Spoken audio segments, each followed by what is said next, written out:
So firstly, welcome everybody. It's wonderful to have you all here, not just our members of the public, but also our public and our partners who are also here as well this evening.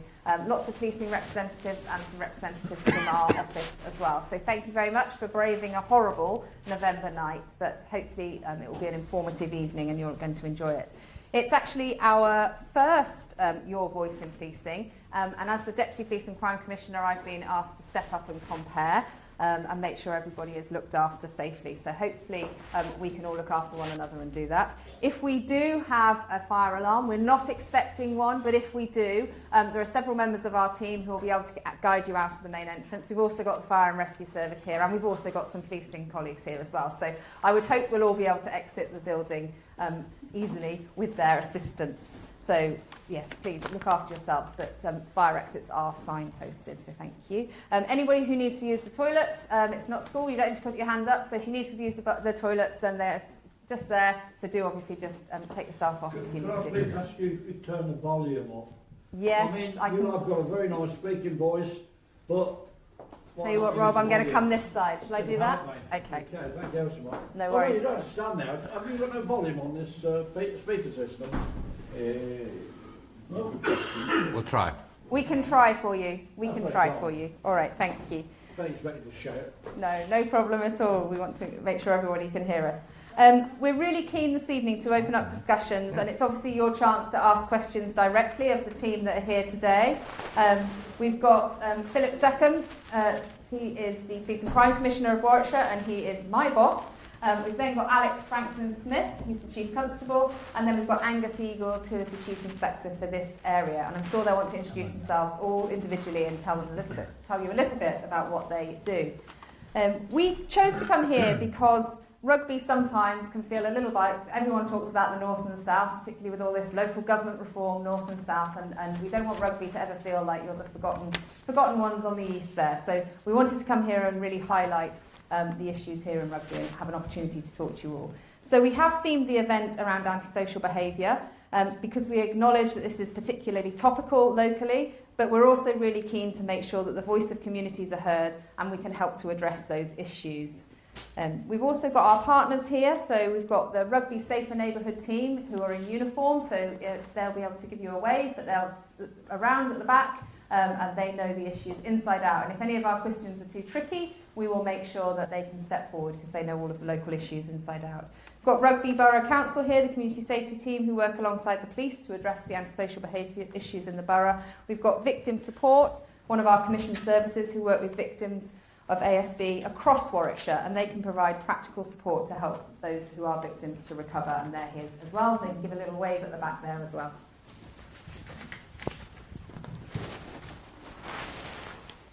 And those of you that have enjoyed a cup of tea, I think I asked Dawn to just watch. Oh, Dawn is there. Dawn, brilliant organisation, the Street Pastors. I don't know if you as residents have ever met the Street Pastors. They're an absolutely incredible organisation that Philip supports through his annual grants scheme. And they are absolutely superb. They're trained volunteers from the local churches. They patrol late at night. On the weekends, but also they patrol after school as well, because some of the young people have been feeling a little bit vulnerable out and about in their communities. So Street Pastors have stepped up and also done some daytime patrols. So absolutely brilliant organisation that we're very, very pleased to support. So without further ado, I'm going to hand over to Police and Crime Commissioner Philip Seccombe to take you through the proceedings.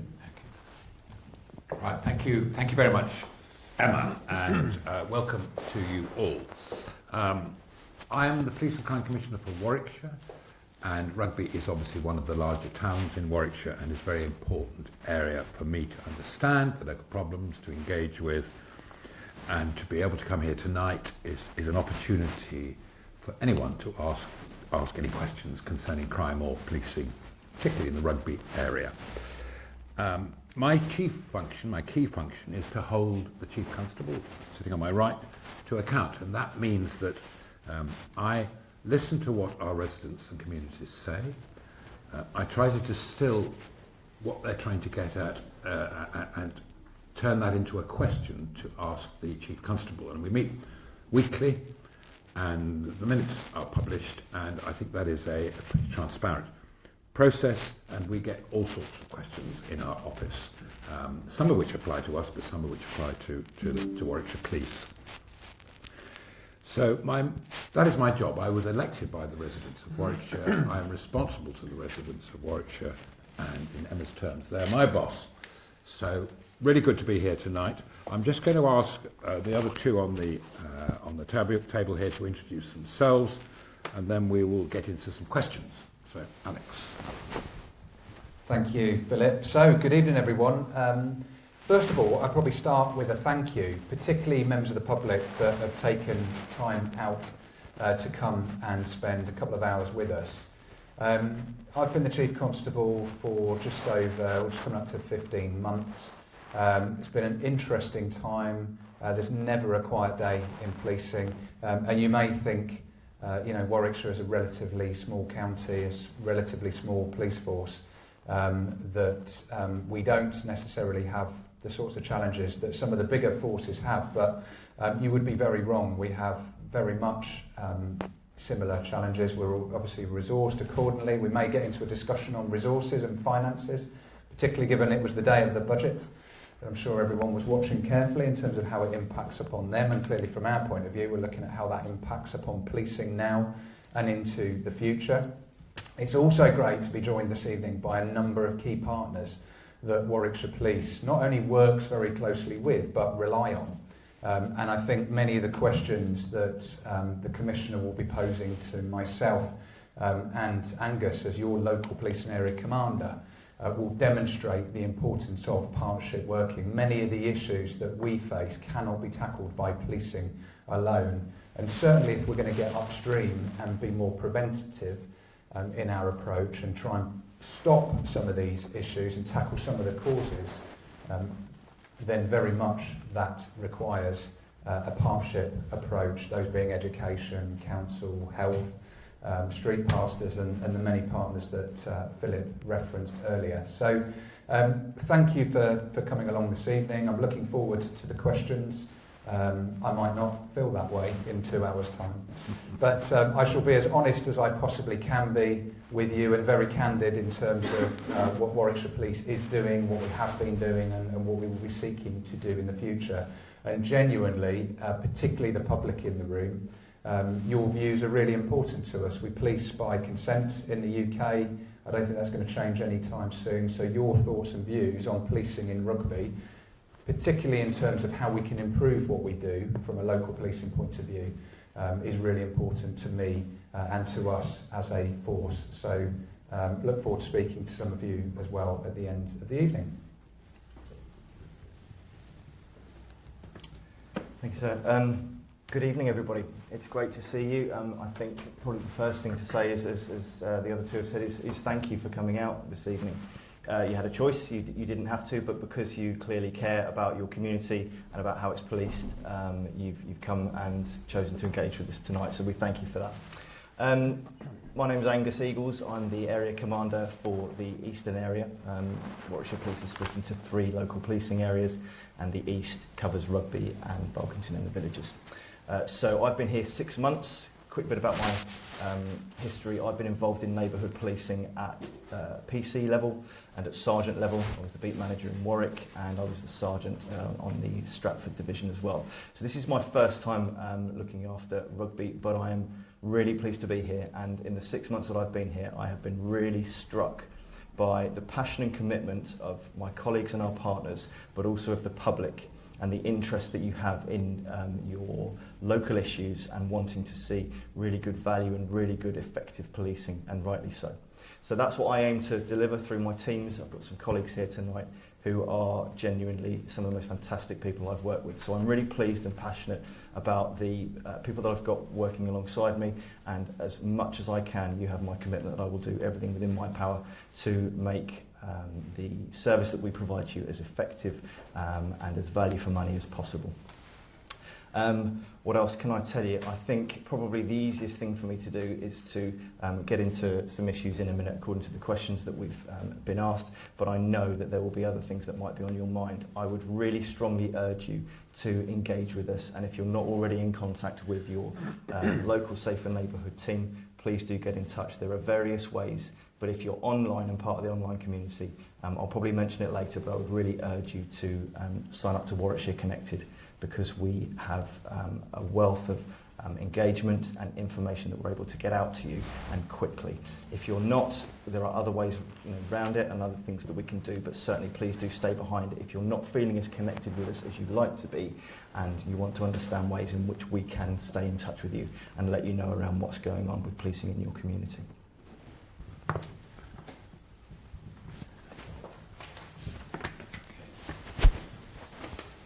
So thank you very much to you both for that introduction, and I hope that gives you an idea of who we've got here, some important and senior police officers. So the way this is going to work tonight is I'm going to ask some questions around ASB, which is the topic that we wanted to talk about, much raised in Rugby, in correspondence and reports, and plainly it is a concern of many residents in Rugby.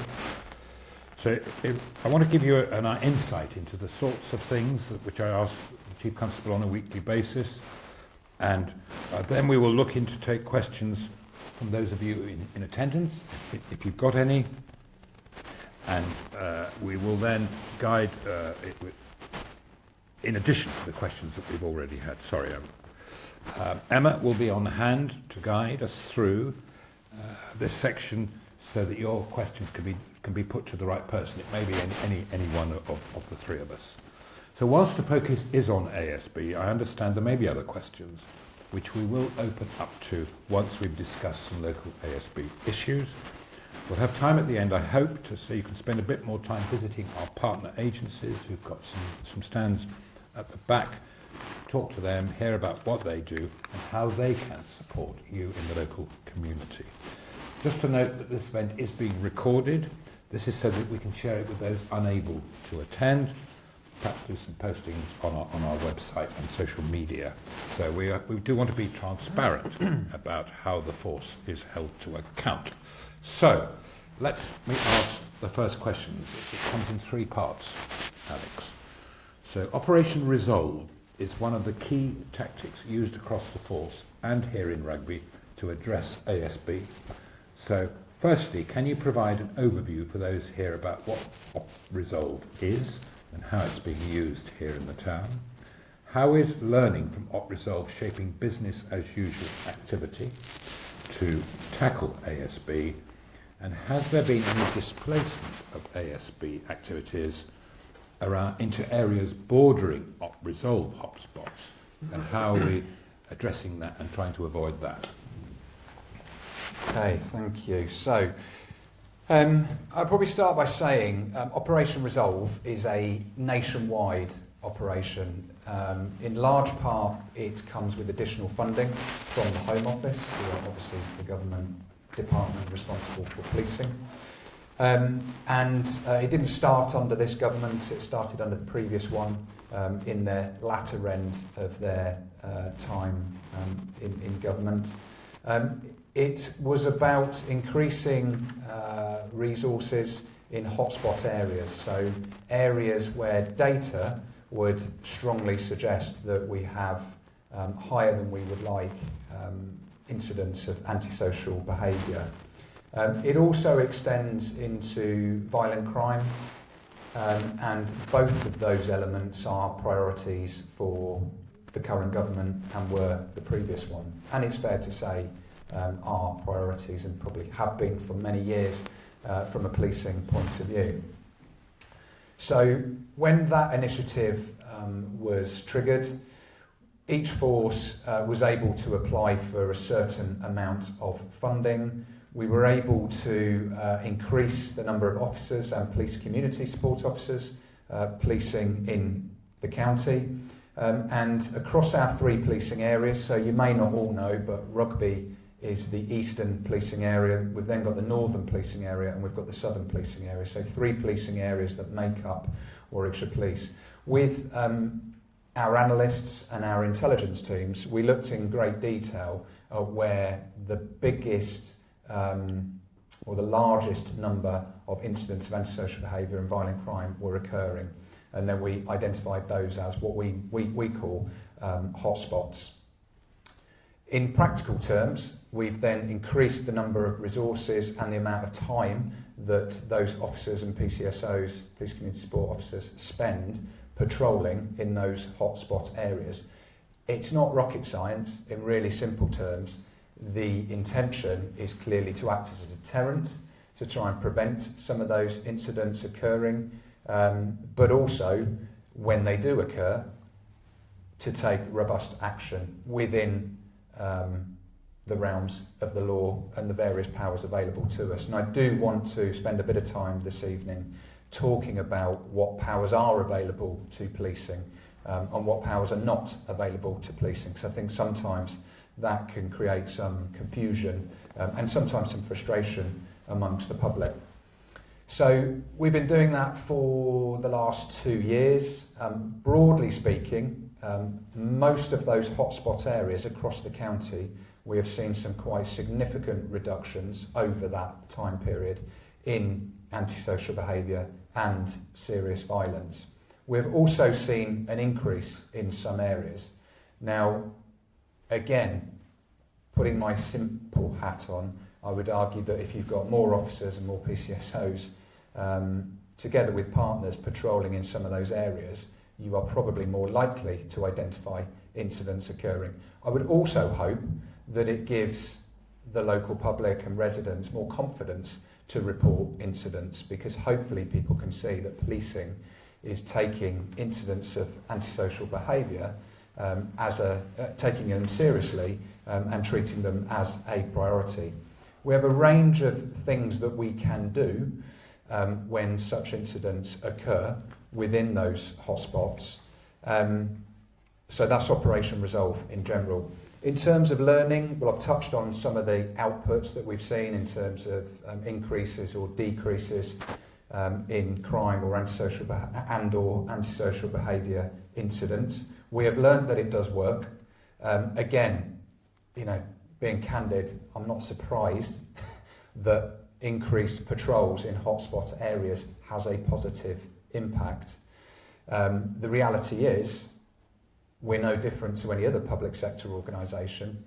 Financially, the country is quite tight, and resources and funding available to Warwickshire Police are quite tight.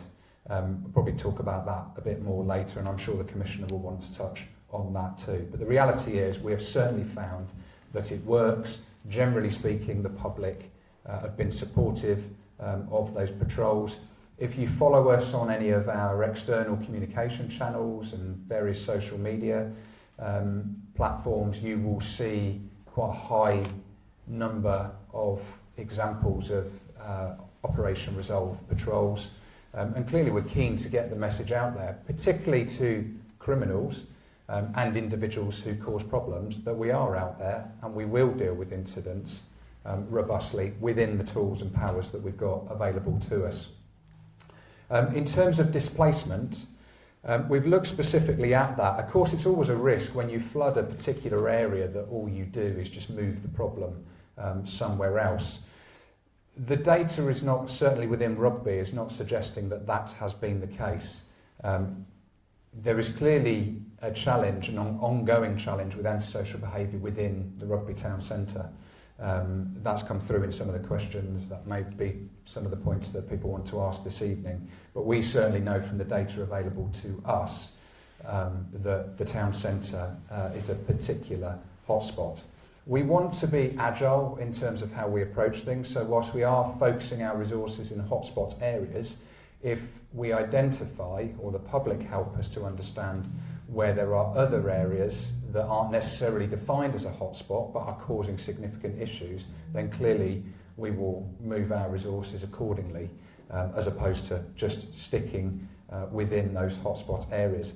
What I'd like to do, though, is just hand over to Angus as your local policing area commander, just to talk in a bit more detail about some of the specifics around the patrols that have been taking place under Operation Resolve, some of the things that they've been identifying and finding, and probably just to touch in a bit more detail, Angus, on the tools available to us and the powers that are not available to us, if I may. Absolutely. Thanks, sir. So I think probably one of the things that people often say to us is, why aren't you doing something about this? And the answer that comes from me is very clear. We absolutely are. You won't always see things happening in your very street or every time you're out in the town centre, but you have my absolute assurance there's a huge amount of work going on.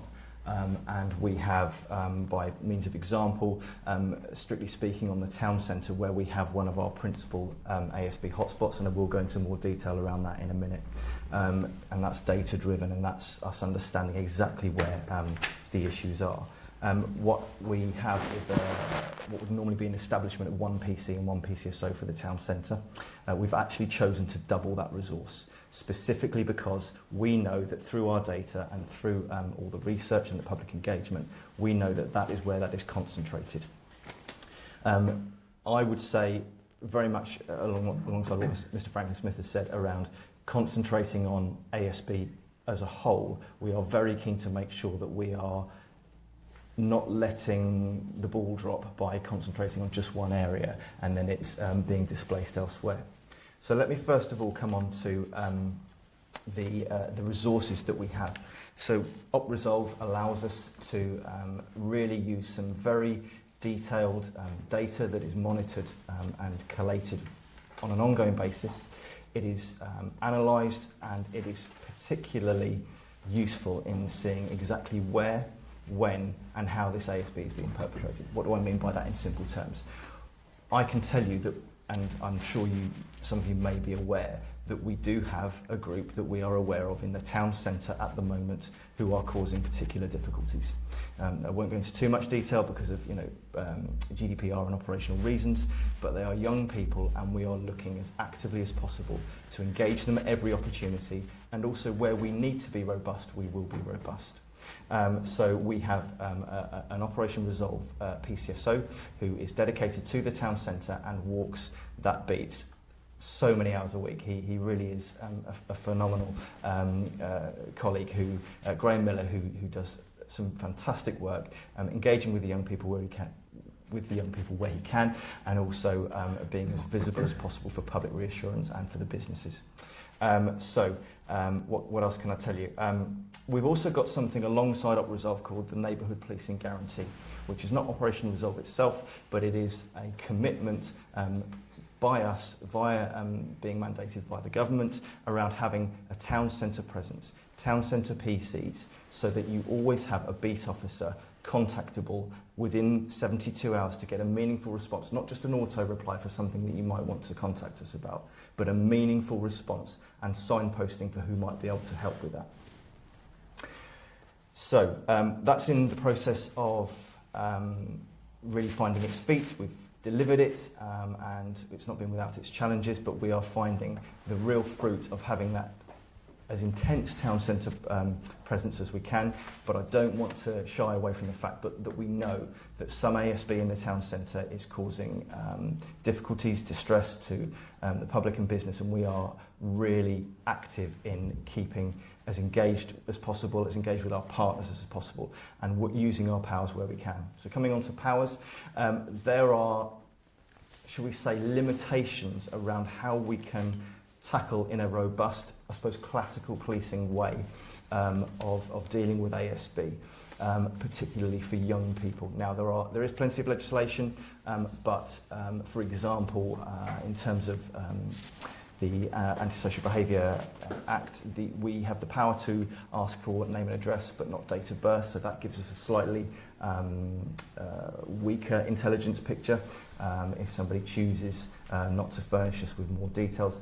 But we still have the classical powers of arrest, but if ASB does not transgress into criminality, we can't arrest somebody for just displaying antisocial behaviour. Does that make sense? So we are also very careful around how we use those powers.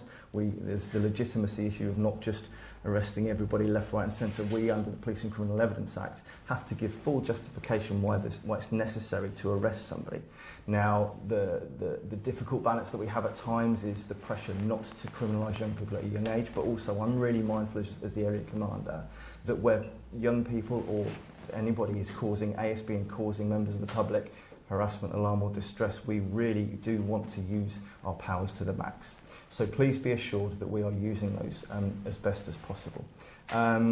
I think what we find is we're able to apply innovation with our partners, and I really want to pay to their commitment to us and us to them. There's something called Operation Martin, which is antisocial behaviour patrols, particularly through the summer months, where we are patrolling around the use of fires and arson, and say, for example, bonfires in parks, and we go around and we are able to engage with young people and educate and take action where needed, but those have been particularly fruitful. So I think the other thing I just want to say around ASB locally is, yes, we have seen some increases and we are absolutely upfront around that, but I would echo what the Chief says around reporting. We are finding that people are more confident in reporting to us.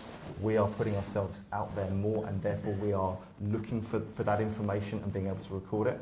We have partners in terms of the street wardens, and they are regularly engaging and coming across that information.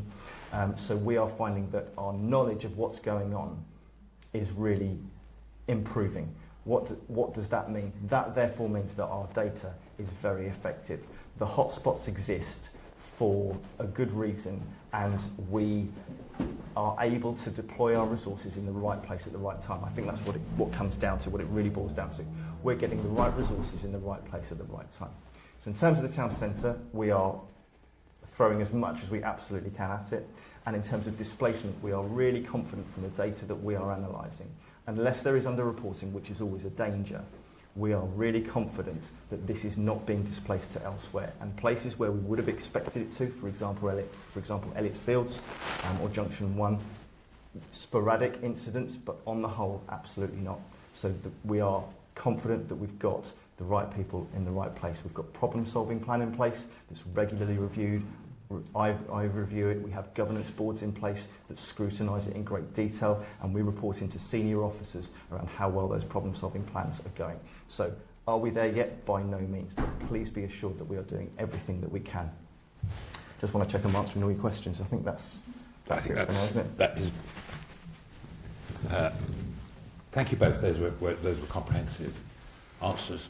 I just wanted to mention that in addition to Op Resolve, we had Safer Streets. I think there were 5 iterations of it all, and on an analyst and evidence basis, that enabled us to give mainly to local authorities the ability to increase their CCTV coverage in areas which they felt was necessary, and actually some lighting as well in some of the parks in Rugby. So when we get some money, we spend it, and a lot of it is to try and reduce particularly ASB and, of course, serious crime as well in Rugby. So, on to the next question. So we've got some residents here tonight. Very pleased to see them. They've obviously given up their time, as Emma said, on a cold November evening to hear about what's being done to tackle some of the issues.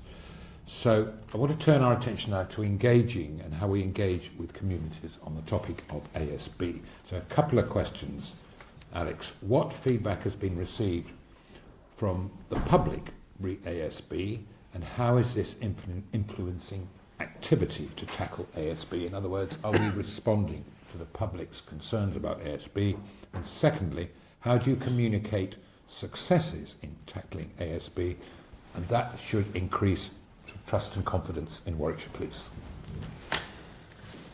Okay, thank you. I guess taking the first part of that question, the majority of feedback received from the public in Rugby has been around some of the issues that Angus has just touched on: antisocial behaviour, young people in particular being involved in antisocial behaviour, specifically within the town centre. We've also been engaging quite a bit in recent months with town centre businesses who have also touched on some similar issues. We've also got some partners here tonight who are very proactive in sharing information with us, which is important because not everybody wants to come to the police, not everybody has the confidence to report matters that they want to report to the police. So partners such as Rugby Borough Council, Warwickshire Children's Social Services, Warwickshire Youth Justice, Rugby First, local councillors, are a really, really important source of information for us. I would also highlight your local MP, John Slinger. Certainly from my perspective, I've found John to be incredibly proactive from a policing point of view, very supportive of things that we are trying to achieve on your behalf, on behalf of the residents that he represents. Equally challenging, and will be quick to raise concerns about policing that have been raised with him, with us, which is absolutely part and parcel of his role.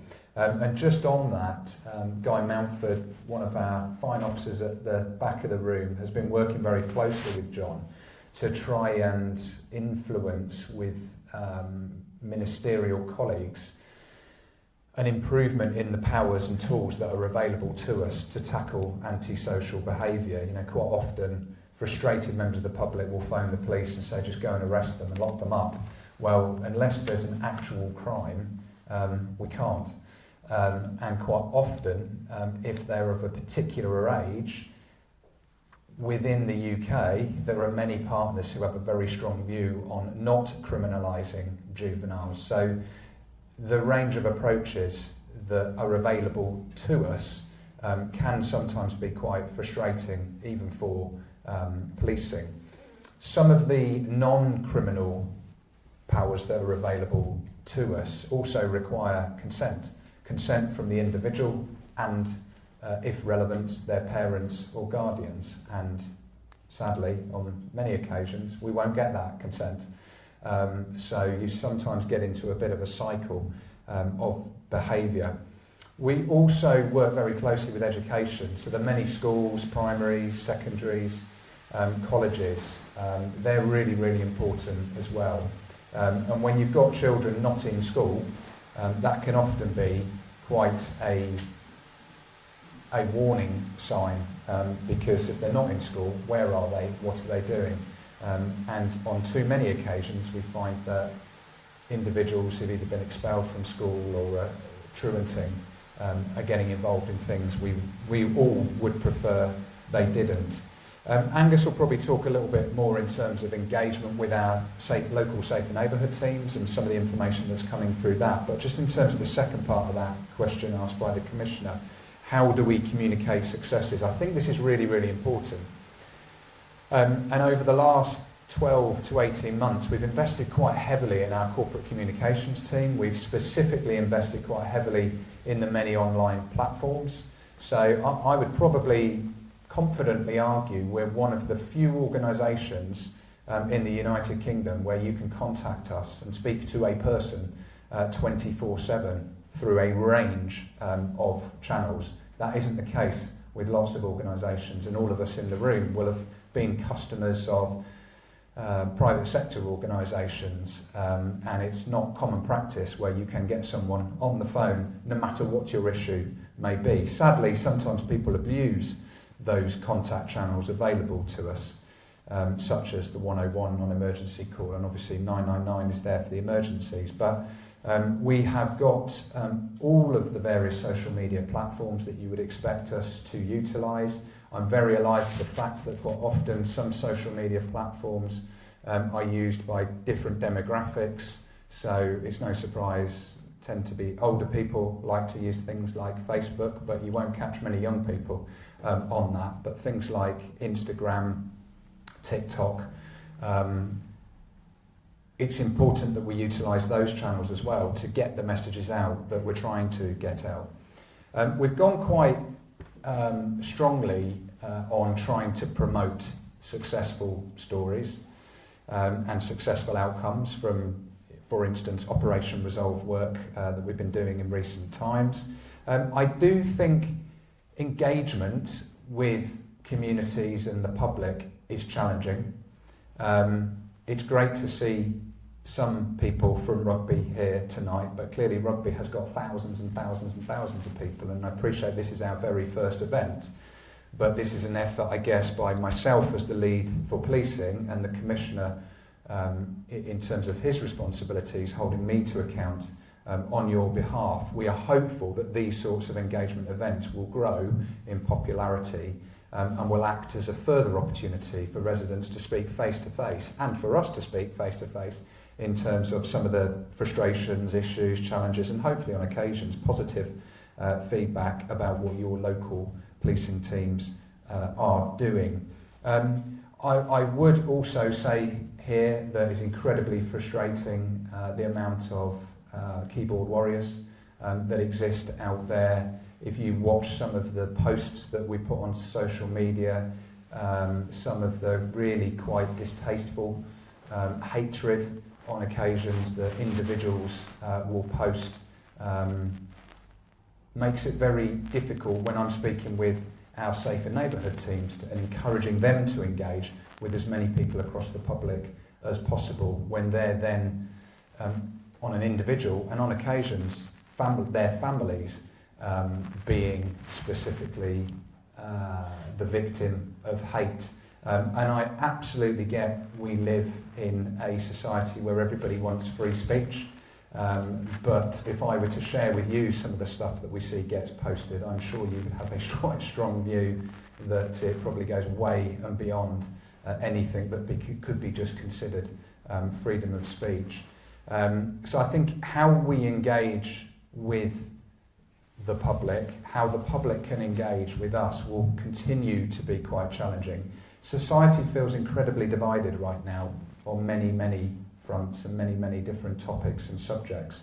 And some individuals out there, I would argue, are exploiting those divisions for various reasons.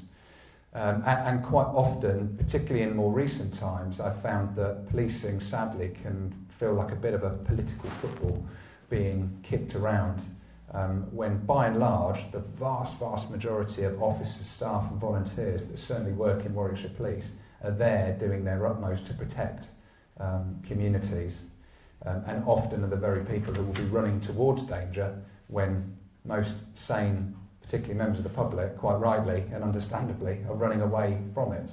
So I think how we engage will always be quite challenging, and you might, when we come to people in the room, you might want to share with us how you think we can better engage and what you think are the ways that you would want Warwickshire Police to engage and how you would want to engage with us. But I am very conscious quite often it becomes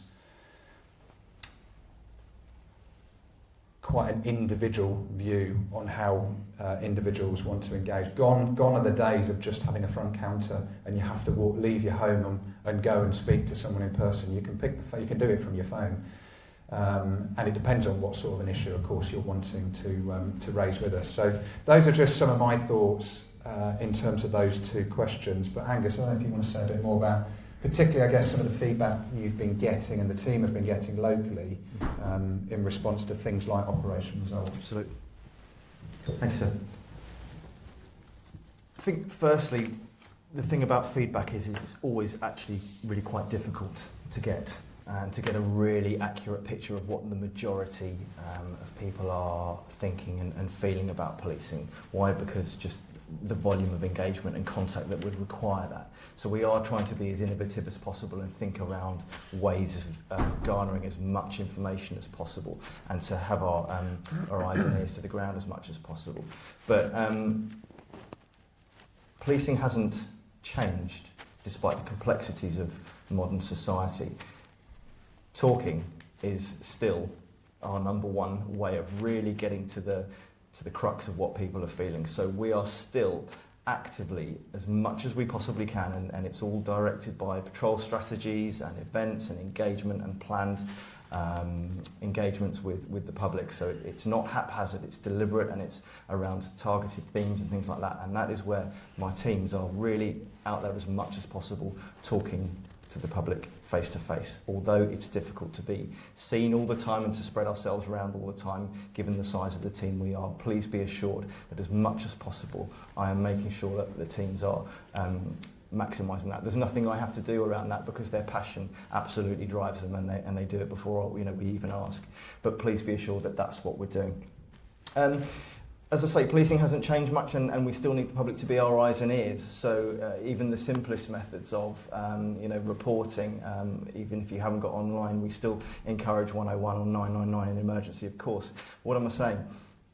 The number of times I have conversations with people where they'll say to me, well, this is going on down my street, why aren't you doing something about it? And I'll say, well, how often, how many times, and how did you report it? Oh, well, I didn't report it. Then how do we know? And that sounds a bit adversarial, but please hear my heart on this. What I'm trying to say is please do report and engage and feed in where you can, and that would be my real message around feedback. But for example, we have real powers, and I probably should have mentioned this in the previous answer, but we have really useful powers called Section 34 dispersal orders, going back to the town centre issue. If we know that there is likely to be antisocial behaviour in the town in the evening, we've got to be able to justify to use this power to have it written up. It's got to be authorised by an inspector. But if we know that information is coming in from the public or from businesses or from CCTV or partners, if we know that information is there and that risk of ASB is there, we can, inspector or above, authorise a Section 34 dispersal order. If somebody doesn't comply with that, and we can give them notification to leave the town centre immediately or any given area immediately. If they don't comply with that, that carries a power of arrest. So that's really quite a strong power. But if we don't have the information, if we don't know about it, and obviously we will respond to things that we see and hear, but if they're not being reported into us and we're not receiving that feedback, that makes it very difficult, if not impossible, to justify that legally, because we've got to say why we're imposing that fairly draconian power over the town centre or any given area for 48 hours. The majority of the feedback that we do receive into the SNT is town centre based, so very much going back to what I said. I have regular meetings with my inspector and my sergeants, and they feed into me around what community intelligence is coming in, what they're dealing with on a weekly basis and a daily basis. I have a daily management meeting where I have people around the table saying, right, what's our risk, what's our threat, what do we need to deploy resources to, and what's coming in, what's the latest information, what's the latest in the last 24 hours and looking forward for 24 hours and so on. And I would say from that, I get really strong reassurance that the rural part of this area is not experiencing the ASB in the same way as the town centre is. So I'm confident that the feedback that we are getting and the way that we are policing and the way the public feel about it, we've got a really good finger on the pulse around this. I won't be complacent and say we know it all. I really would urge, if anybody feels differently around that, to communicate that to us, because we really want to hear those frank and accurate views around what you're seeing, because we cannot see and hear everything, and that probably goes without saying. Similarly, we can't scan social media all the time, so where we can pick up on trends and we can pick up on sentiment and feeling around community tensions and things like that, and engage with our partners, and for example, Equip and the council, who are a great advocate in being our eyes and ears, we are able to react to that. But again, it's impossible for us to police and to scan that 100% of the time. The internet is vast. One other thing is our surveys that we do through Warwickshire Connected, quarterly priority surveys. So again, I probably make no apology for harping on about Warwickshire Connected. It is the best way of hearing from us and us hearing from you, because it's instant, it gives us data, it gives us reports. It's a really great tool and it's here to stay, and I'm grateful for the investment in it, because it means that we can really effectively understand what is going on in our communities and that feedback and how we can respond to that and deploy our resources as best as possible. Grateful as always to our partners in the Community Safety Partnership, and the good thing about that is it means we can have those conversations on a regular basis with our partners, social services, the council, etc., and we can then deploy the right people in the right areas, but also it means the right agency can take the lead, because it's not always a purely policing thing, and we've got to work together on that. Just as an aside, but quite relevant, in terms of public engagement, I personally chair a governance board within the police called the Tactical Public Engagement and Consultation Board. So I am personally responsible for the force driving that engagement at a tactical level. So I take a real interest in that. I'm really keen to understand how we can keep doing that better. So that's the feedback aspect. How does that influence. I think I probably covered that a bit, but I would say I don't want to understate just how effectively that influences the data and the insights that we use for example, Operation Resolve patrols, so that we're not putting, I don't know, 3 or 4 cops down the town centre at 9 o'clock on a Monday morning where the issues don't really exist. You know, we're talking about evenings, we're talking about peak hours, we're talking about, you know, hours of darkness and when those problems rear their heads. How do we communicate successes as well? Because antisocial behaviour, the large part, statistically, is perpetrated by those of younger years, younger generations. We do have to be careful around how much we are, I suppose if you like, communicating that on a widespread basis to the public, and maybe we underplay our successes with this. But it's again, as Mr. Franklin-Smith said, you know, some things we have to do in partnership with people. But I think we do have really effective ways of communicating successes, events like this, for example, but also Sergeant Mountford put on a fantastic event during the summer. I don't know if any of you attended it, but there's something called Going Out, Staying Safe. And that was where he pulled together, I think it was, Guy, was it 30, 35 partners? 45 partners, all in the same place. And it was down to that gent over there who really tenaciously pulled as many public and third sector partners together as possible, so that we could really build relationships with the public, but also that really good opportunity to stand face to face and say, yes, listen to what the issues are, but also to say, this is what we're doing and this is how we're keeping you safe. And I think a lot of people really didn't understand just the extent of what we do and how much we do to tackle things like ASB. And I think there's some really great success stories coming out of that.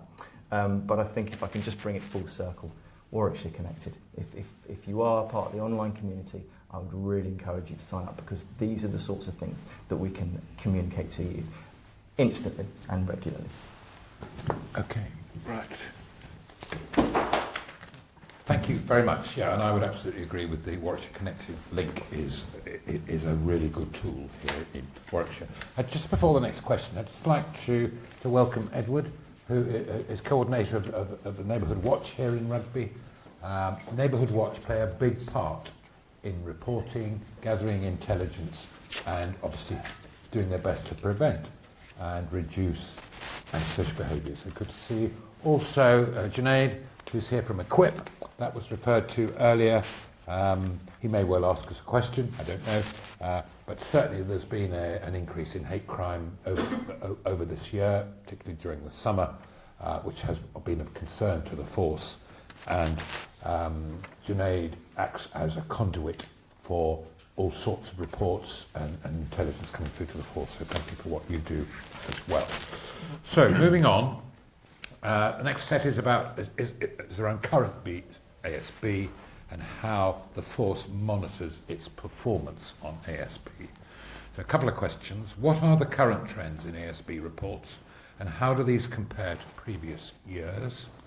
And secondly, how are repeat victims and locations being identified and prioritised for future intervention? Thanks, Philip. I'll probably be slightly briefer in my response to this one, because this is more around statistics and data available to us. It goes to the heart of some of the points Angus was making about we do need people to report issues.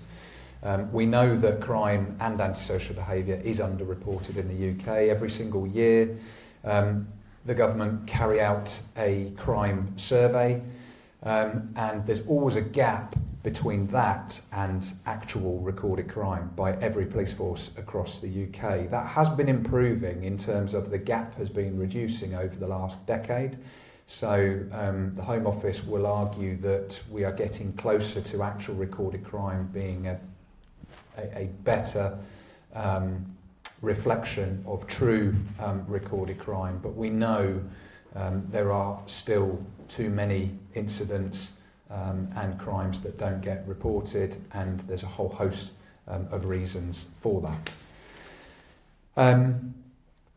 In terms of trends with ASB, I kind of touched on that earlier in terms of what we found from the Operation Resolve patrols, which, as you know, focus specifically on antisocial behaviour. I'll let Angus talk about, and we've got a load of stats here. I'm very happy to signpost you to loads more statistics and data. If you want that, we're very happy to share it. A lot of it is publicly available in any case. But the second part, repeat victims, that is a really important area. And I guess probably broadening antisocial behaviour a bit more. Sadly, domestic abuse, we continue to see a huge number of reports relating to domestic abuse. As you would expect, it is a very significant crime in terms of the impact it has on victims. History and evidence and support services are able to confidently show that it can take many episodes of being a victim of domestic abuse, and some similarities can be found with antisocial behaviour before victims will have the courage to step forward and report it to the authorities and ask for some help to have the people responsible for it, the perpetrators, dealt with by the criminal justice system. Around about 12 months ago, maybe just before that, actually, remember about 15 months ago, we invested in a new prevention hub. Again, there's no kind of secret in terms of why we called it the prevention hub. It's all about trying to get upstream and prevent criminality in the first place. And clearly, again, it's not rocket science this. If we can prevent things happening, we don't need to clog up the criminal justice system, and we can make better use of the resources and funding available to us to tackle other things. But identifying repeat victims is really important. So we've invested, with the support of the Commissioner and with the support of the Warwickshire Public and central government, we've been able to invest in cutting-edge modern-day technology. We've pretty much revamped our entire infrastructure. We make use of things like artificial intelligence, robotics, automation, all the sorts of fancy things that you hear talked about, in order that we can make good use of the huge amounts of data available to us. So all of that is used in order to identify things like repeat victims. And obviously, if we're identifying repeat victims and repeat locations for things like antisocial behaviour, it's telling us that whatever we're doing together with partners is not having the desired effect. So we can increase the amount of resources or the amount of problem-solving plans that Angus referenced earlier, or work that we're doing with partners in terms of escalating our response.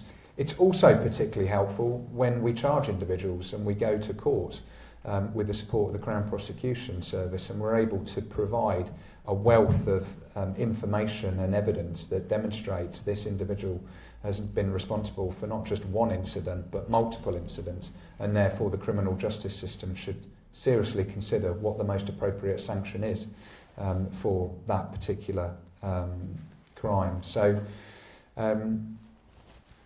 those are probably my thoughts on those 2 points. But Angus, I know you wanted to talk about some of the specifics in terms of local data and what that's telling us. Yeah, thank you, sir. So in terms of trends, there's probably 3 key themes, and I won't sugarcoat it, but I will give a caveat.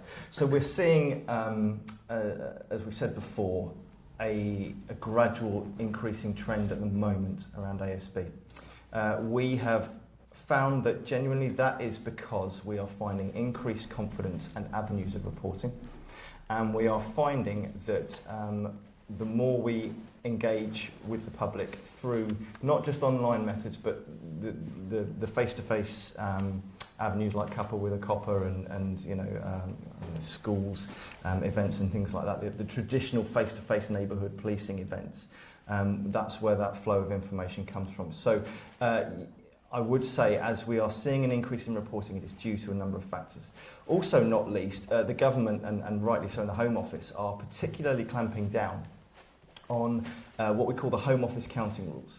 That means, and it won't mean much to the public on a daily basis, they want to know what the police are doing about their issue. But behind the scenes, there's a wealth of information we have to record ethically, correctly, accurately, and we need to make sure that we are reporting it back into the government so that they have an understanding around what we're dealing with and we're giving value for money.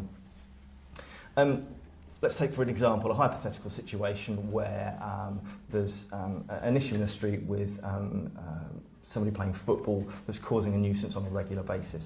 That will be called in, for example, into the police call centre, and that will be recorded initially as ASB.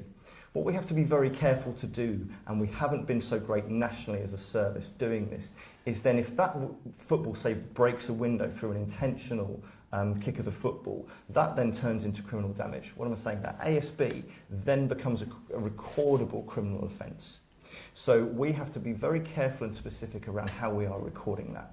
Because of that, we then do a lot of training internally, a lot of continuous professional development, and put in a lot of measures and checks and balances and governance around how that information is being recorded. It's all very dry and scientific, but it's very important. The reason being is that it gives us that better understanding of what ASB is being committed and perpetrated and happening, and there we are then able to use our IT systems to drill down into that and put our resources in the right place. I'll give an example in a minute. So we are seeing locally within Rugby an increase in young people entering dangerous or abandoned buildings, which clearly is a concern and clearly is a risk. There's a lot of conversations and a lot of work going on with our partners within the Community Safety Partnership, and I've personally gone out on foot patrol with the beat manager for some derelict buildings within the town centre to understand exactly what the risks are, how vulnerable those buildings are, how can we target harden, how can we potentially use partnership working to try and make those safer, but also intervene and make sure that we're in contact with those individuals who are perpetrating that as promptly as possible for their safety and for everybody else's. We are dependent on the private owners of those buildings helping to target on and make that investment in keeping it safe. There are legal avenues that I believe other partners can use, for example, the council or in partnership we can do that, but it is a complex issue, but that's one of the trends that we are seeing. The other thing is, and it keeps coming back to the town centre issue that I know we're all aware of, is an increase in the size of the groups. This is what the public are saying to us.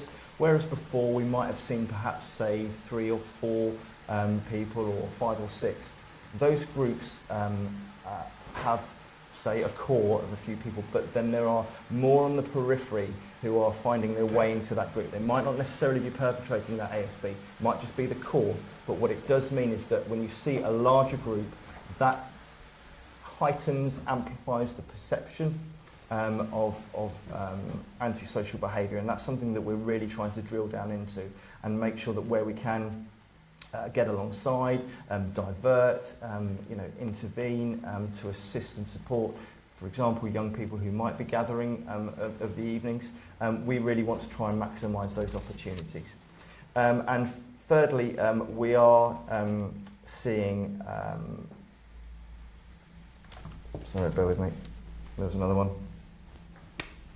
That rather than small groups, and we're seeing the use of technology.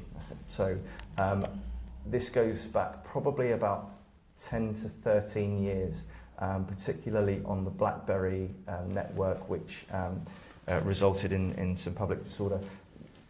What we're seeing is that continuation of trying to stay, not necessarily one step ahead, but keep up with the use of technology and the speed and the quickness and the widespread nature of how that information can be communicated between groups who are perpetrating ASB. So we are looking actively at ways to innovate. We've got to be careful around people's privacy, and we're not in the business of intruding on that privacy for non-legitimate reasons, of course.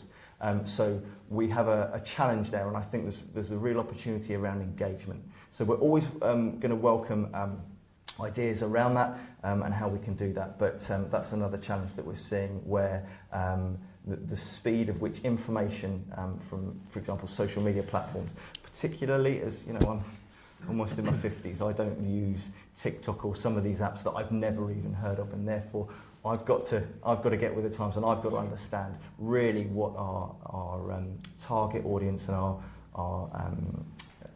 public are using. So that's a challenge that we find. But in terms of repeat victims, that's a really important aspect. So I suppose to simplify it, we have it covered with our technology. We have 2 separate IT systems. One is recording for command and control of incidents. So that will identify repeat victims and repeat locations by location. So whenever the data is entered, that will immediately flag up on the operator's system whether or not this is a repeat victim by location. And then we have another IT system called Athena. That is where we record all our incidents and our investigations and our intelligence. And that then enables really detailed data analysis and really prompt data analysis around repeat victims. And we can see every incident that's been involved. There's been some high-profile cases over the years where lots of individual different reports were made and the police never joined the dots or the partners never joined the dots. These IT systems and our methods of using them really help prevent that. For those who are subject to personal ASB, they receive an ASB risk assessment, ideally by a personal visit from a police officer. And that's what we endeavour to do, resources permitting, every time somebody is subject to personal ASB. That then triggers what we call an antisocial behaviour risk assessment, and we ask a series of questions to understand the risk really accurately. That will come in, of course, at standard or medium or high risk. Not everybody will be standard risk, not everybody will be high risk. But for the cases where we do have the high risk, we then have the mechanisms to speak to our partners around case management meetings and say, how can we help this individual? How can we address this location? So the right people around the table are really having the key discussions that they need to around how we support the victims of ASB, how we use whatever legal tools are available to us, what interventions or diversions we can have, and if necessary, what sanctions we need to take. So I would say that nuisance ASB dominates rather than personal ASB, and when you listen to the findings of the surveys, for example, we had 500 survey responses this year around priorities, and the overwhelming priority for people that's come through from the surveys has been speeding and drugs rather than ASB, which is coming at around half of that. Now, we're alive to each of these issues, but still a significant proportion are ASB. But it's interesting that there are other priorities that are also really mattering to people, and we take those seriously as well. So that's probably, without going in too deeply into various statistics and graphics, etc., I would say yes, transparently, yes, there is an increasing trend, but ultimately we feel that it's due to our increased engagement, our increased awareness, our compliance with Home Office counting rules, the increased scrutiny that we have, and our ability to engage better with our communities. Okay, right. Thank you. Some pretty detailed answers there to the questions, and thank you to you both for that. I'm just going to fit in one short question. I'm going to ask for short answers, and then I'm going to hand over to Emma, and we're going to go into the public domain. So, by April 2026, all forces have got to produce an ASB plan, action plan. So, is that being worked on? Will it address concerns in ASB on all the communities across Warwickshire? And how do you guarantee frontline police officers are aware of and can implement the force's ASB policy? And perhaps a little bit on how you'll be working with partners to develop and then deliver the plan. Probably just for you, Alex, I think. Yeah, fine. So I'll keep it relatively short in terms of response. So the government have mandated that every police force will be required to publish an antisocial behaviour action plan, and the deadline for doing so is April 2026. Ours is not complete as yet. We've clearly got a few months before that deadline is met, but we will meet that deadline, and there's a significant amount of work taking place, not just by Warwickshire Police, but also with many of the partners, many of whom I've referenced throughout this evening.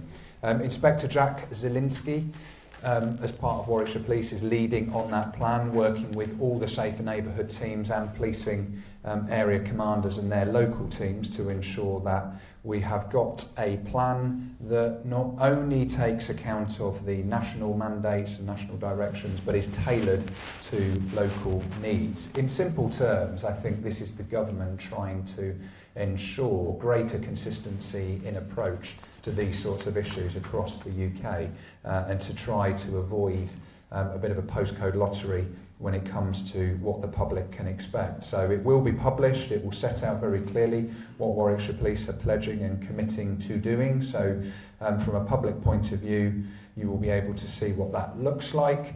It's being informed by the many various channels that we talked about earlier in terms of engaging with the public. Tonight's another opportunity for you to help us compile that. It's also clearly an opportunity for partners to inform that, and clearly it will take the learning from things like Operation Resolve and Safer Streets initiatives that Philip referenced earlier that have been taking place in recent years. Much of it, again, will be data and intelligence informed, so all those Operation Resolve patrols will be hugely helpful in that regard. How will we ensure that our officers understand it? Well, we will speak to them in really simple terms. One of the big advantages to being a smaller police force, whilst we've got over 2,000 people working for us and just over 1,130 officers, it means that we can communicate policy decisions pretty quickly and get those decisions into operational reality on the ground quick time. But clearly people like Angus and his management team locally are part of compiling the anti-social behaviour action plan. So they're part and parcel of the design, and they'll clearly be responsible for the execution of it on the ground as well. So I think that deals with the questions. If you're content, Commissioner. Yep. Thank you very much. Yeah, I should look forward to seeing the action plan when it's produced, hopefully in March next year. So I'm now going to, I think, just quickly summarise. I think we've had some, the questions I've asked about ASB, I hope you thought were relevant and the sorts of questions that I would put on any topic to the Chief Constable at our weekly meetings. So there's quite a lot of detail, but plainly my job is to set the strategy of the force, which is through the police and crime plan, but it is then up to the Chief Constable and the senior officers to run the whole operational side of policing. So I think it works reasonably well. You've probably read I'm going to be abolished in 2.5 years' time, but actually that gives us 2.5 years to really set Warwickshire Police up as a standalone, efficient and effective police force. So we'll see how all that goes. I don't know what's going to follow it at the moment, but we'll have to wait and see. And we haven't even got an answer yet on whether there's going to be 1 or 2 unitary authorities in Warwickshire local government. And then eventually, I think it looks like all policing governance will come under a mayor of some sort, and we've got no idea who or where or how we're going to get a mayor here in Warwickshire, or any timings on that at all. So I've got 2.5 years to really concentrate now on making sure that the force is adequately funded, and that doesn't just include collecting council tax, that includes pushing the Home Office and the Treasury to give us a fair, if you like, level of funding here in Warwickshire. We actually have the lowest per head from the Home Office funding per capita in the country. We also have had the highest growth in what we call the council tax base, which is the number of houses and dwellings there are around the county in the country. So both of those we are the highest in the country. So what out of that comes that we're actually probably the worst funded in the country. So there's a national funding formula which not many politicians seem keen to grasp and change to make it fairer, but we won't stop pushing for that, and that will go on well beyond the existence of the PCCs on funding. So I'm now going to hand over to Emma, who's going to sort of coordinate some public questions that we've had some in beforehand, and then I'd like all of you to have a chance to put your hand up and ask a question.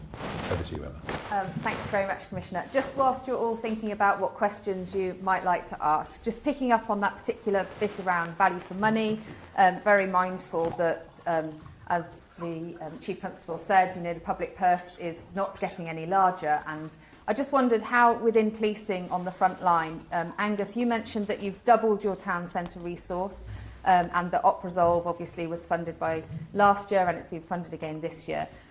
How will you ensure that obviously that confidence, trust and confidence in policing in your town centre, which you're increasing, is going to be retained if that resource of Resolve is taken away, or indeed, as we say, the frontline policing not to be affected by any budgetary constraints? Yeah, absolutely. It's a really key point because we are only a few months away from the end of the financial year, and often we do have to plan only to the end of a financial year because we don't take for granted that funding will continue. Business as usual, BAU as we call it, internally, is something that is always front and centre of my mind whenever anything like an initiative like this comes in. So we have been closely monitoring hours.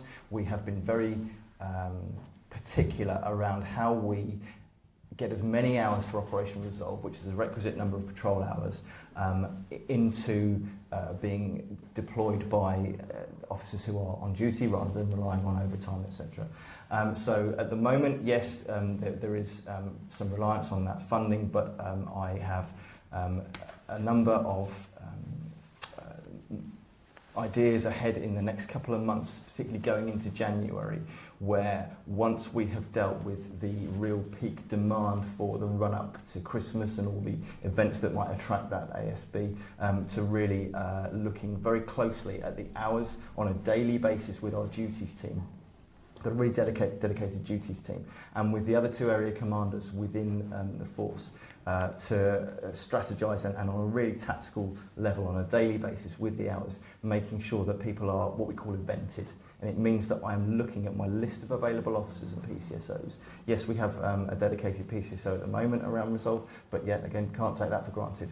So I'm going to be looking on a daily basis, shifts ahead, to say on that day I want that number of officers patrolling in that area for those number of hours at least, to make sure that we are making sure that is business as usual. Now, conveniently for me, I suppose, happily for me, that actually ticks a few boxes, if you like, and we don't do policing by box ticking, of course, but what I'm saying is I would want town centre presence anyway. I would want public trust and confidence. I would want events in the town centre.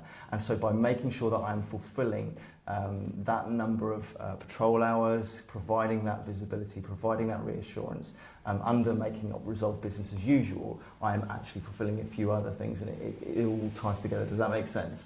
Yeah, of course. You mentioned obviously partnership working, yeah. And obviously you haven't mentioned it there in your answer. I wonder if you're considering whether the partnership working that you've been doing will continue post-op Resolve. Yeah, with absolutely. Street wardens and the bids. Absolutely. I mean, I have no control over the funding of that, of course, but already we're having conversations. I met with Paul Pritchett yesterday and David Burrows from Rugby Borough Council around how the future of that looks like. Obviously, I can't go into any detail around that, but we are very much joined up with our partners on a very regular basis. It's great that we are virtually co-located geographically, because it means that regularly we are on each other's premises and able to have those face-to-face meetings rather than just doing it all by email, and it means we can have some really constructive conversations around that.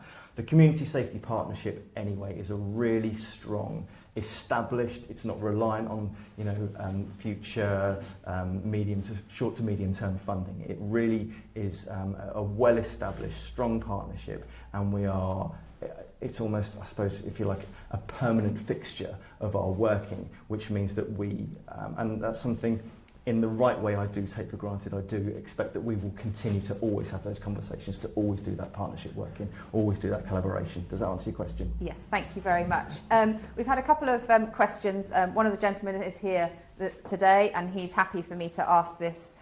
We've talked a lot about antisocial behaviour. You've also mentioned many of the incidents of antisocial behaviour are committed by those that are under the ages of 18. Yeah. And the feeling of the public is that there's very little sanction that can be done to them.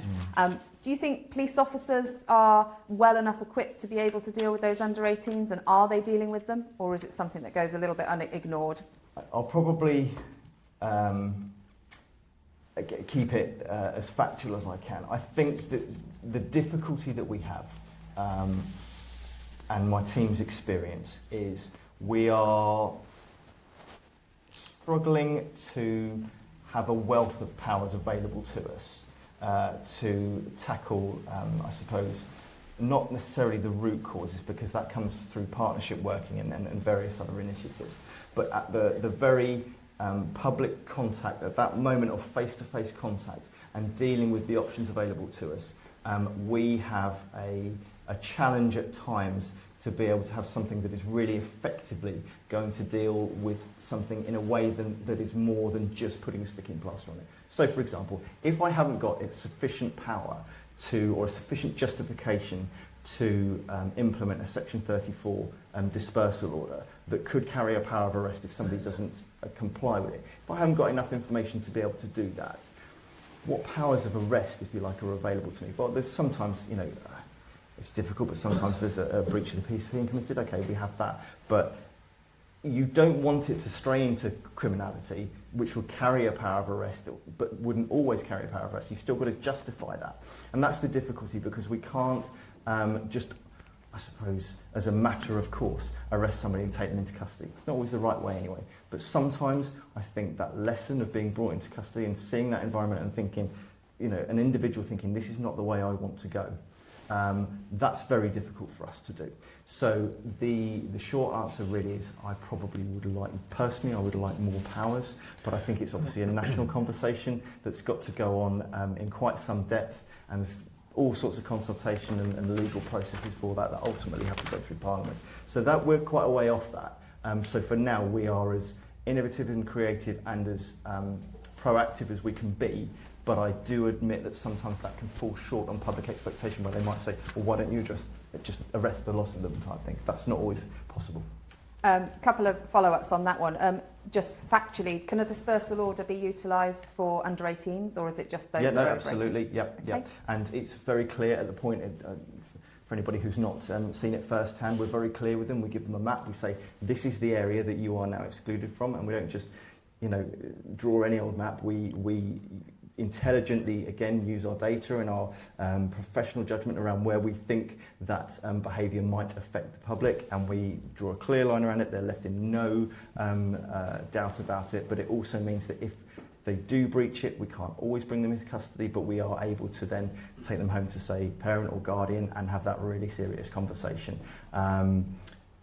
There's regular visits to parents of the group in question that we're talking about in the town centre, as recently as this week. 25 visits to home addresses this week. Thank you. That was my next follow-up. Are we engaging with the parents or carers of these young people to try and... You can't enforce on your own, I don't think, by the sounds of that. So anyone else who can help, that's great. Absolutely. Thank you. We had a question from Sam. I wasn't sure if Sam is in attendance this evening. Oh, so my apologies. I've been very... would you like to ask the question yourself, or would you like me to ask it on your behalf? It could have been a lot longer. Not exactly, but my exact wording.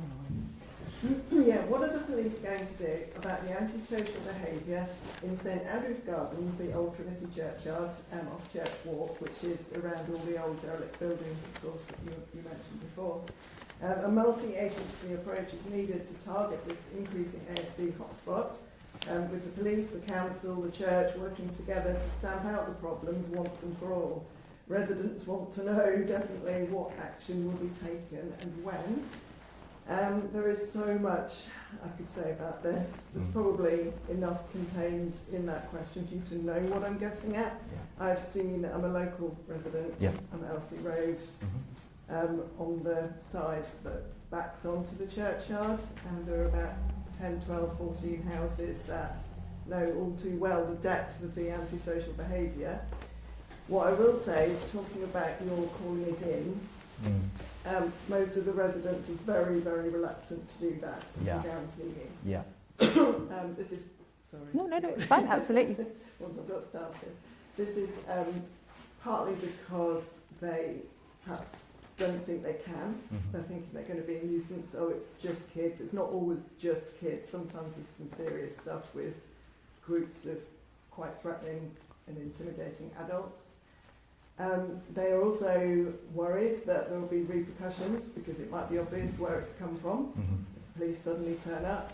And I think also they're very concerned, because I've spoken to a lot of them, about bringing a sort of a reputation to the area. Oh, you don't want to live there, that's sort of a crime hotspot. I know that for a fact. And here I am, sticking my neck out, because I kind of feel like that myself. Yeah. But we need something done about this churchyard. Okay. We have ideas, and we're very happy to work with partners, police, council. We have some very good ideas as residents about how this... Because I do understand that this churchyard actually has its own budget for policing, which you wouldn't need if you implement our ideas. And I should just want to add that PCSO, Graham, is it Miller? Miller, yeah. Is excellent. Yes. And I've chatted with him many times with his colleagues. I'm a big fan of the police. Good, thank you. Thank you. Well, thank you for your Thank question. you, Angus, that's you, I think. Yeah, thank you for your question. Thank you for raising it, and thank you for, as you say, sticking your neck out around that and representing the residents. I genuinely, I don't underestimate the courage, if you like, and the energy that's taken to come here and do that. So I'm very grateful. I would like this to be the start of the conversation. I would echo and probably confirm that what you've said mirrors our experience where we are struggling to get the reports. Now, genuinely, if I can assure you of anything, it is that we are really keen to hear what is going on, so that, as we've said before, if we've got the data, if we've got the knowledge, if we've got the intelligence and the information, and I don't for a second minimise or trivialise how difficult it is for you and your fellow residents to report that. Absolutely. Yeah, it is a matter of getting your head around it. And what I will say is there's a map, a map online that you can look at if you're perhaps thinking of moving to the area, where it shows crime hotspots, and they are fearful of appearing on that. I see. I know that's the case. I've spoken to them. Yeah. And also they just think, who do I call? Because I mean, personally, I've called the wardens in the past. They've said, oh no, it's not our problem, you've got to go to the police. I've called the police in the past, they've said, it's not our problem, you've got to go to the council. And round you go. Okay. I had to call something in, I don't know if it was your Halloween dispersal order or around that time, Friday night Halloween. Yeah. 101, I said, well look, there is a dispersal order on the area, there's some awful behaviour going on in the churchyard at the minute. And I said, oh, well, I didn't know about the dispersal order, they said, at 101. Okay, so there's a bit of feedback I will take around challenges internally around communicating that. That's sometimes difficult shift to shift, but that's not your problem, that's mine to try and sort out. Yeah, absolutely. And I would say, are you on Warwickshire Connected by? Yeah, great. That's how I knew about it. Okay. On Facebook as well. Smashing. So I think what I would say is, I absolutely want to take this seriously, and we're going to do something about this. But what we've got to work out, and I understand the reluctance around the statistics of what might show up on websites, etc. I'm not an expert. My assumption is that that's based on crime numbers, and if crime isn't happening per se, then that wouldn't necessarily show up. So I suppose there's some reassurance around that. We'll need to look into that. I'm going to invite you to have a conversation with my colleagues from the SNT around how we can work together around this. I would really, I know Sergeant Mountford will absolutely be keen to hear everything that you want to say around this, and we'll work out, we'll innovate. I'm not sure of the exact path, but we will find a way of making sure we get that information at the right time from you, so that people are not sitting at home suffering in silence, because I don't want that at all. Yeah. When you talk about sort of repeat victims, and I mean, I believe we are a group of repeat victims who are too afraid to call it in, who just don't know what to do really. We know we need it to stop. And also it's like whack-a-mole really. It's all very well, you can't be there all the time, we know that. I actually attended a meeting 2 years ago now with it was multi-agency. It was actually in the churchyard. We were walking around. There were police, councillors, rangers. I don't think there was anyone from the church there. Very silent on the matter. Okay. But there was all sorts of talk about, first of all, shutting down the entire churchyard, which would instantly obliterate the whole problem. Perfect. That's what residents want. Also talk of fencing off a strip of land closest to the fences, the residential fences, because our gardens are very small. Someone's right behind the fence. They're closer than you are now, causing disruption. We can smell weed. I mean, I've seen and heard every type of antisocial behaviour going. There's graffiti, there was a bus stop in there, there's people urinate and worse. All sorts goes on. And what I was going to say is I'll get to Okay. No, but that's a really clear yeah, I know picture. where I was going. So absolutely nothing happened after that multi-agency meeting. I was waiting for follow-up emails, but yeah, nothing came Okay. on. I chased it up and there was no action taken, which was really disappointing. Okay. Because everyone was on the brink of doing Yeah. something. Yeah, that's frustrating. But, yeah. When was that? 2 years ago. Okay. I've got emails that I sent. Okay. I think the police representative, who I had a really good chat with, and she Yeah. was all for it. Yeah. I think she moved to a different role since. Okay. But yeah. Yeah, and that's always a challenge when you have the different, if you like, the churn of people moving posts internally. And again, that's not your problem, but let me give you a commitment publicly. We will do something about this. We will, we can meet with you as a group. We can do it off-site so that it's not, going to cause you any difficulty. And let's carry on the conversation with my team. Guy is nodding furiously. He's absolutely on board with this. So we really want to give you that commitment, and we're going to try and do something about this. Okay. If you bring the residents, we will bring the partners and your concerns. So we have recently dealt with a similar community who had very big concerns about contacting the police and the repercussions around that. This is our day-to-day bread and butter from the Safe Neighbourhood team. We will come up with ways where we can work with you and not say where information is coming from. So we did a warrant on an address recently, and that was all community-based information for local residents for a similar issue that you're having. So we can do it and we will do it.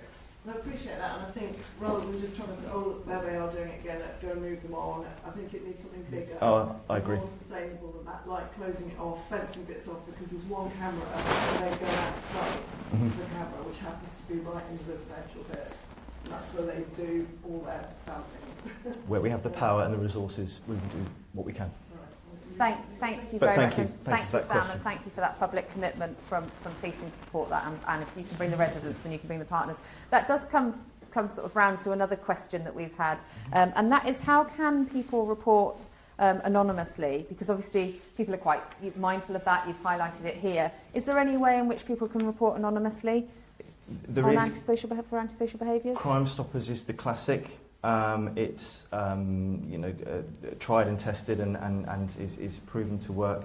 I think where we can encourage you to report via Warwickshire Connected, you are able, you're entirely free to ring up 101 and say, I don't want to give my name and address. It will still, once it's on the system, it will still help us build that picture. As much as we are able to communicate with you personally, I do appreciate reluctance, and I do understand people feel intimidated or nervous, and for the reasons articulated just now. But yes, absolutely, there's Crime Stoppers, or there's when you see your PCSO, your police officer. Appreciate I'm probably sounding counterintuitive here, because that would be a public over approach to somebody in uniform. But there are, if we're going to be in the town centre at events or anything like that, you could be talking about anything, and we will gladly take any level of report that you want to give. Excellent, thank you very much. And you did mention some of these sort of coffee with a cuppers and things. Yeah. Whereabouts would those be advertised if you weren't on Warwickshire If Connected? not on Warwickshire Connected, I will probably ask my colleagues to clarify that.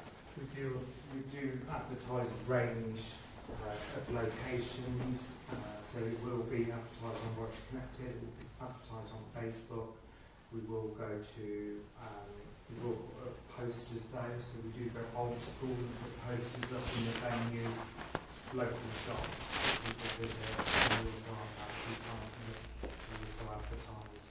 So we do a range of online and in person.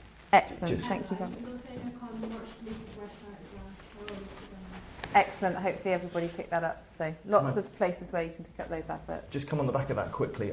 Something I mentioned earlier, I personally chair the Tactical Public Engagement and Consultation Board, which I appreciate won't mean much here, but internally that is our governance board tactically, and into a strategic board of a similar name, where we are holding ourselves internally to account. We are held to account by the inspectorate, the HMIC, FRS, around how we engage with communities, hard to reach communities, and that does include those who are not online. And a particular interest of mine is making sure that we are maximising and developing those opportunities for those who aren't able to sign up to Warwickshire Connected or check the website regularly. I have a few ideas. I'm meeting with the board on Monday, and I will be asking SNT inspectors for their ideas as well, and I want to really innovate around that, because I do appreciate we can sometimes just concentrate largely on the online community, and that's not fair, and it's not right, and it's not actually increasing our legitimacy. We need to make sure that we are engaging with those communities. So we'll do our best around that. Thank you for that. Is there anybody in the audience that would like to pop up a hand and ask a question at this point? I have got some more questions that have been submitted. Yes, of course. Rugby specific question. One of the things that excuse me, I noticed walking around the town is the number of e-scooters and e-bikes weaving in and out of pedestrians, and also push bikes as well. On my way to this meeting tonight, there was somebody, an adult on this occasion, riding a push bike in the middle of the pavement. Fortunately, this person had lights on his bike. They don't always. No.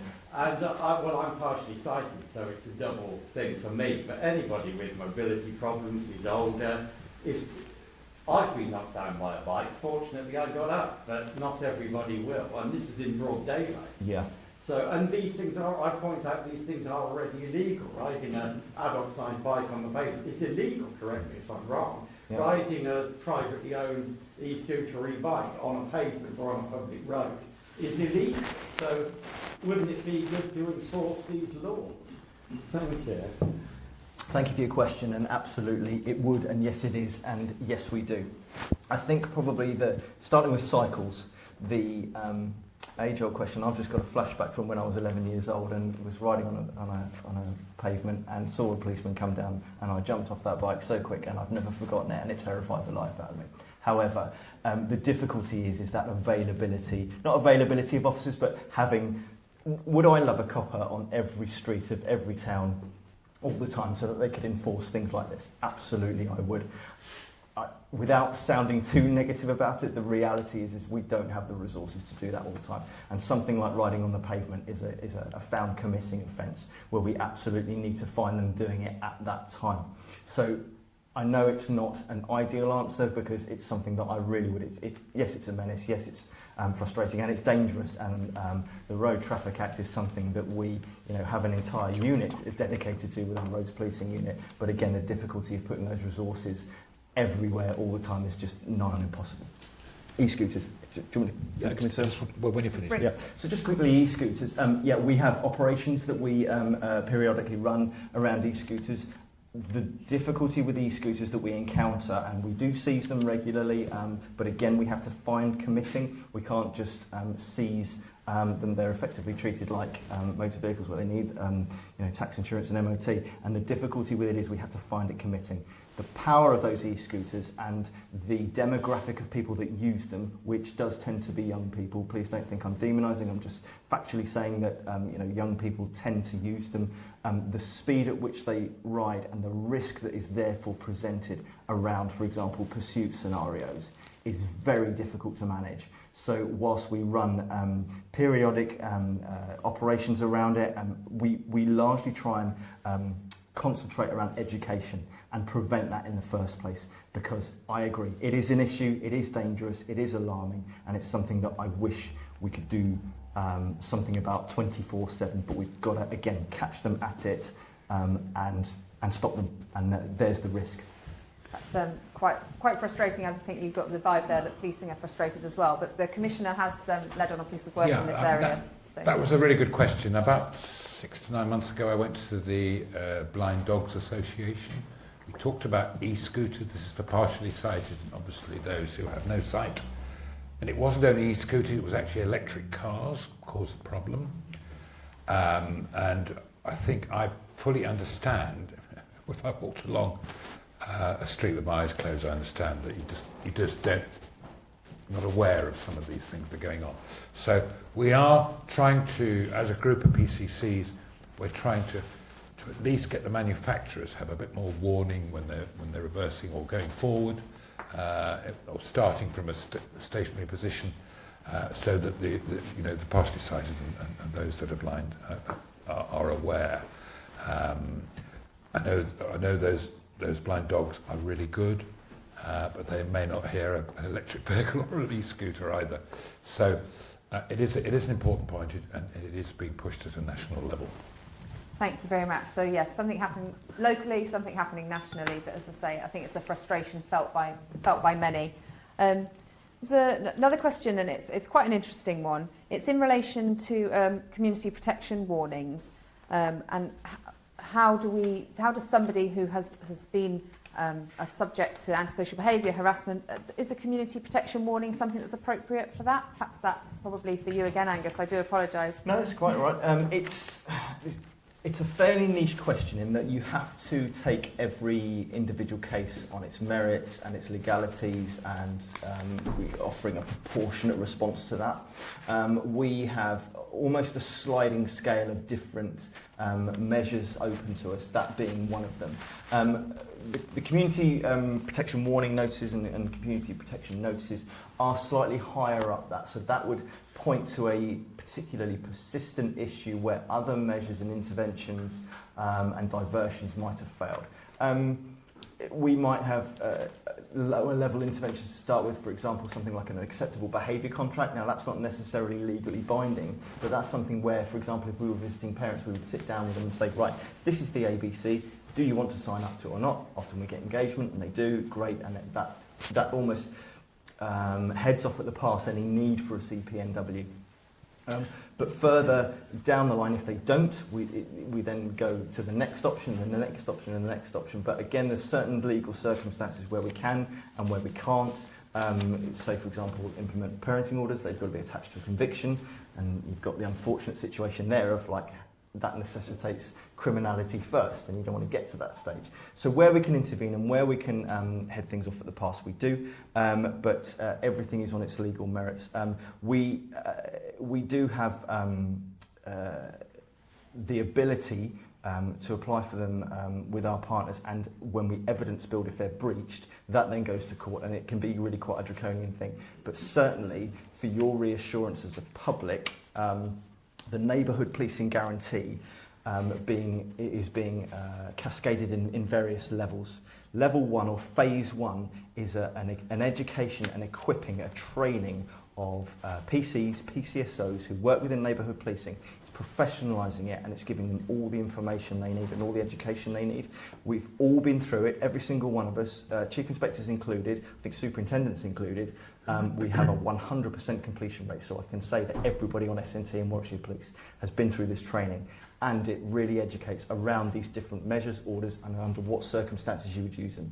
So without being able to comment on a specific case, which probably wouldn't be appropriate to in this forum anyway, what I can guarantee is that you've now got a workforce that are really clued up, educated around what to use, when, how, and that will see an increase and a more effective implementation of these and less failed attempts because we don't really know, what to use and when. That's great, thank you very much.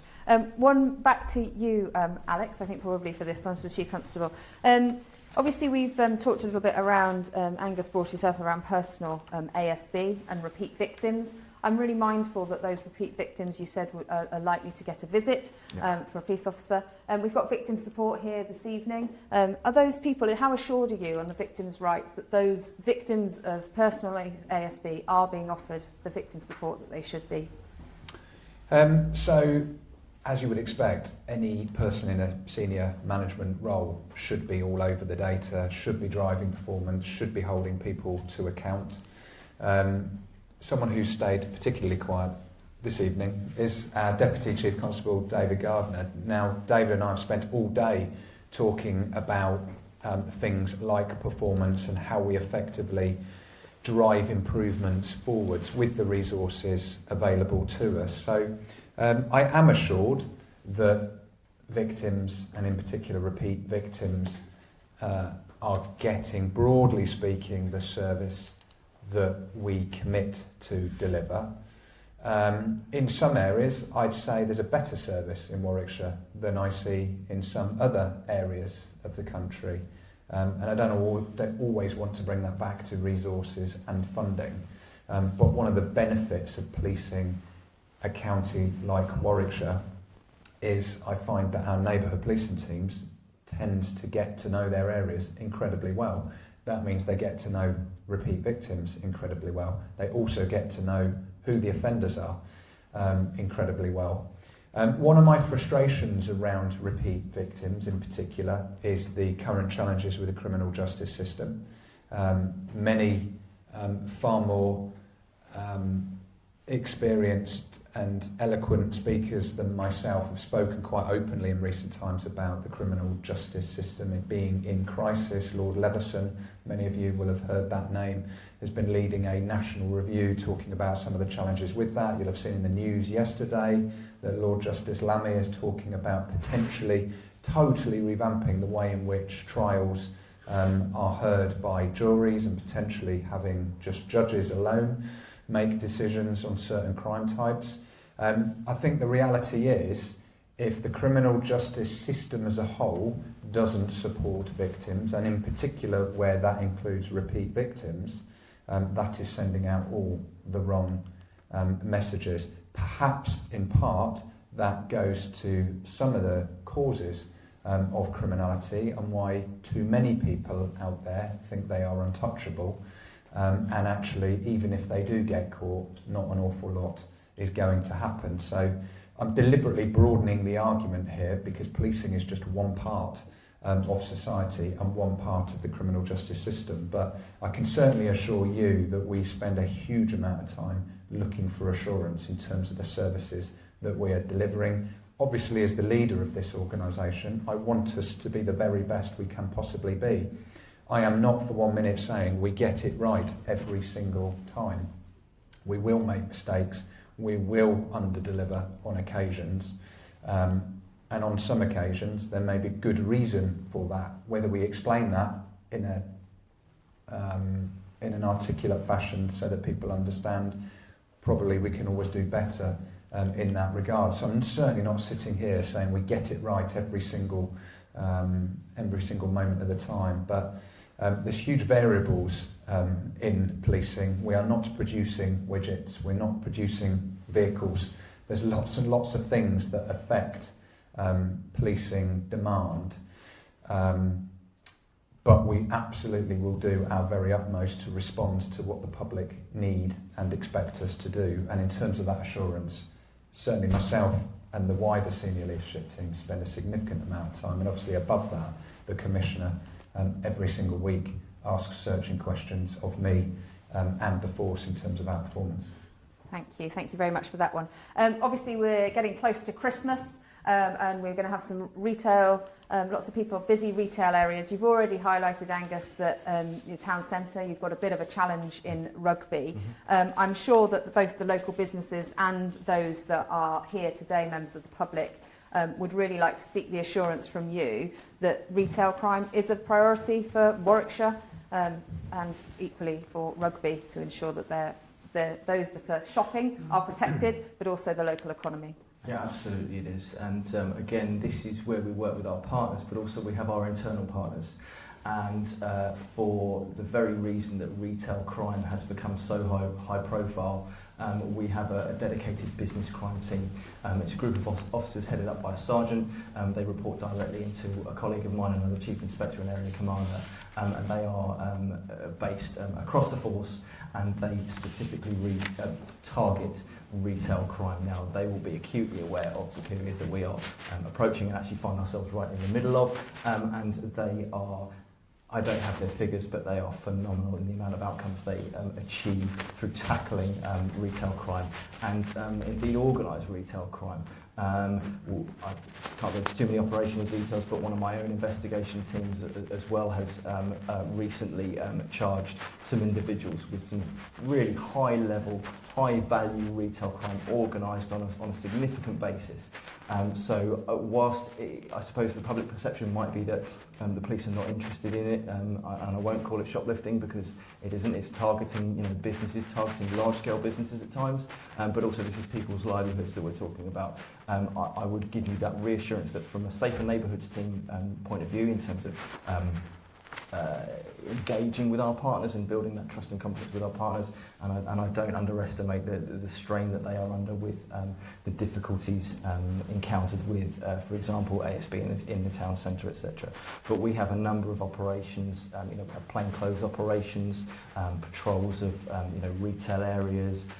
We time it to coincide with the right dates and times. So that again we're not throwing a van full of officers at 9 o'clock on a Monday morning, but retail crime can happen any time of the day or week, particularly in this period.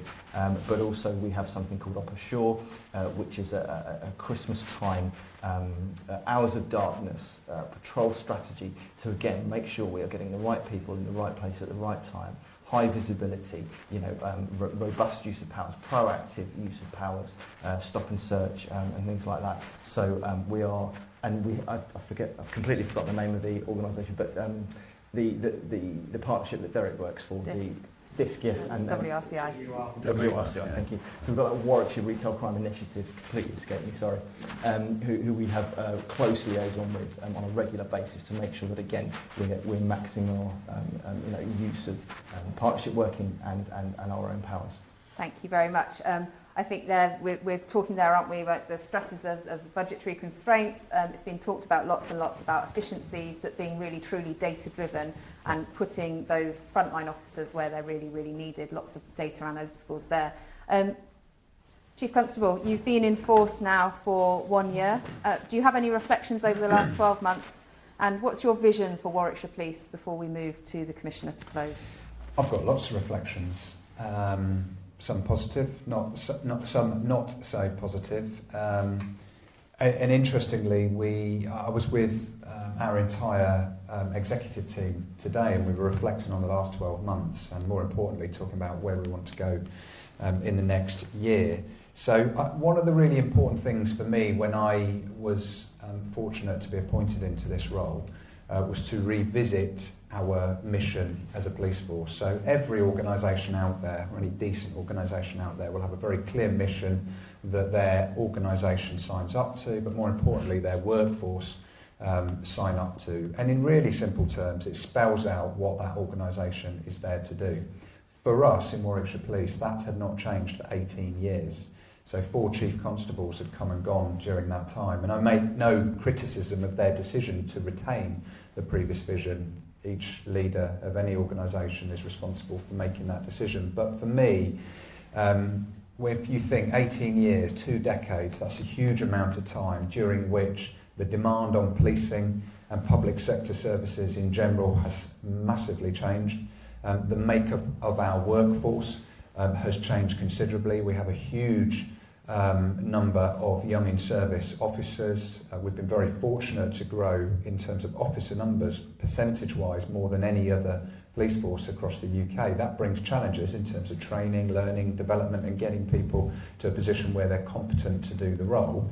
But it's clearly much welcomed as well when every year we seem to be seeing an increase in calls and incidents reported. So we did it.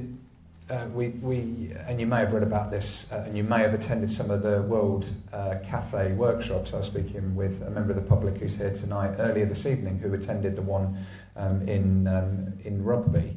And we were very deliberate in speaking to our people, our partners, and our public, because it was important to me that whatever emerged from that in terms of our future vision is something that, in particular, all of our workforce can resonate with it. So that is now serving and protecting communities. And many people may say, well, that sounds pretty straightforward, that's fairly sensible. And I'm hopeful that the majority agree with that. But delivering that in practice, day in, day out, 24 hours a day, 365 days a year, because that's what policing does across the UK and will continue to do, is actually far more challenging in reality. That the programme that delivered that work recently received national recognition, specifically in terms of the way in which it engaged with those various stakeholders. So that was really positive for me to see. Performance in general terms, speaking broadly, has been strong across the county. We've seen a significant improvement in the time it takes for our call handlers within the control room to answer those calls. we have seen a significant improvement in the number of crimes that we detect, so bringing more offenders to justice, bringing more justice for more victims. An area that we are currently spending a huge amount of time and putting additional resource into is response time, so the time it takes for us to physically respond to an incident. So that is an area I expect to see improve over the next 3 to 4 months as a result of some of the changes that we are making there. I've also been incredibly impressed with the way in which our officers, our staff and our volunteers rise to the challenge. So the last 12 months, as you've all seen, there's been significant frustrations within society. I talked earlier around some of the societal divisions. Warwickshire Police has an expectation that it will support the national endeavour and the national response to incidents. So when you're seeing the over 3,500 protests that have taken place this year, in fact it's probably more closer to 4,000 now, that figure was taken from a couple of months ago.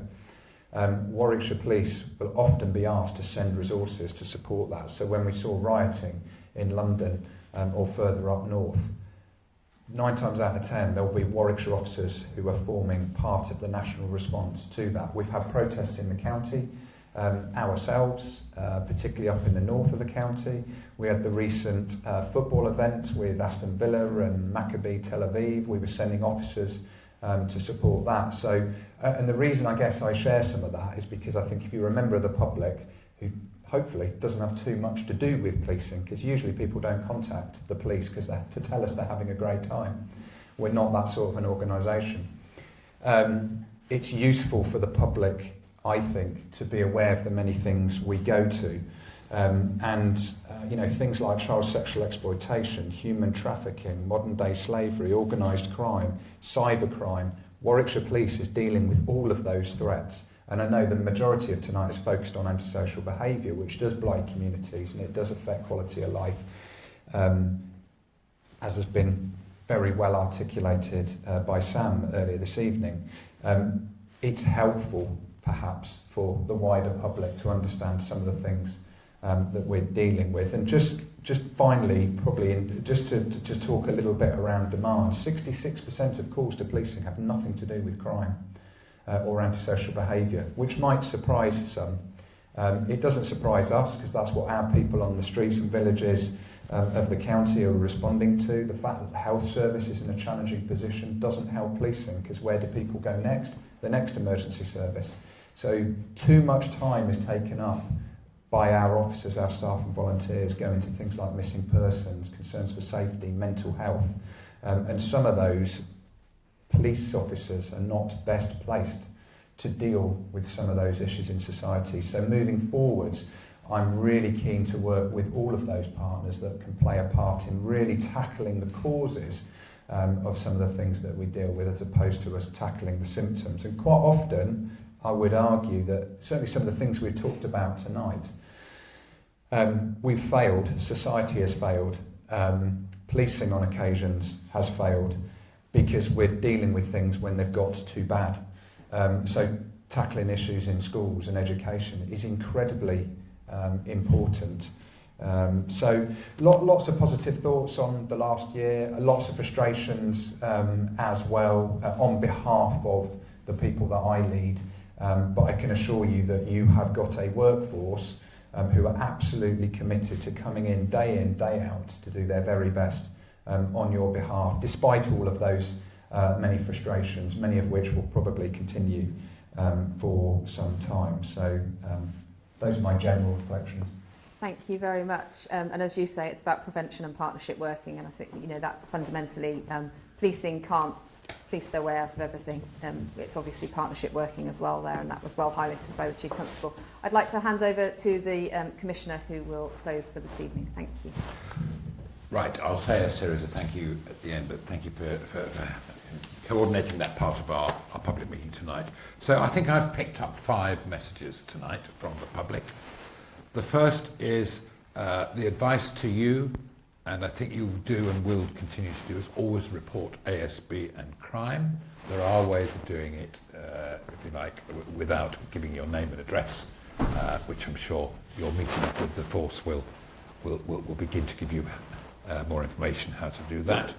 The police need to work with partners, certainly on antisocial behaviour and quite a lot of other matters about policing and crime here in Warwickshire. Warwickshire Connected, you've heard a number of times, is a really good platform. It's interactive, and you'll see lots of things on there about successes, about challenges, and reports from the police and indeed from residents.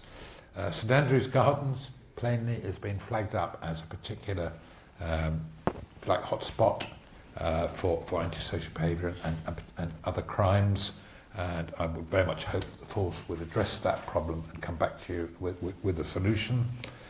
And finally, retail crime. It isn't just Christmas, obviously.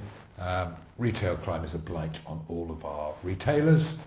I think the town centres, to be vibrant, we need to see a big reduction in retail crime. It isn't actually just people stealing goods out of the shop. It's threat to retail workers and other crimes that within that sort of town centre world. A lot of people write to us about that and are concerned that town centres will die if something is not done about retail crime. So there's a lot to be done there. I want to thank, firstly, Alex Franklin-Smith, our Chief Constable, and Chief Inspector Angus Eagles, for opening themselves up to questions from the public. It is something I think we're going to do more of. This, as we've said, this is the first of these engagements. And we'll be on tour, going around. Those of you who are really keen can follow us around.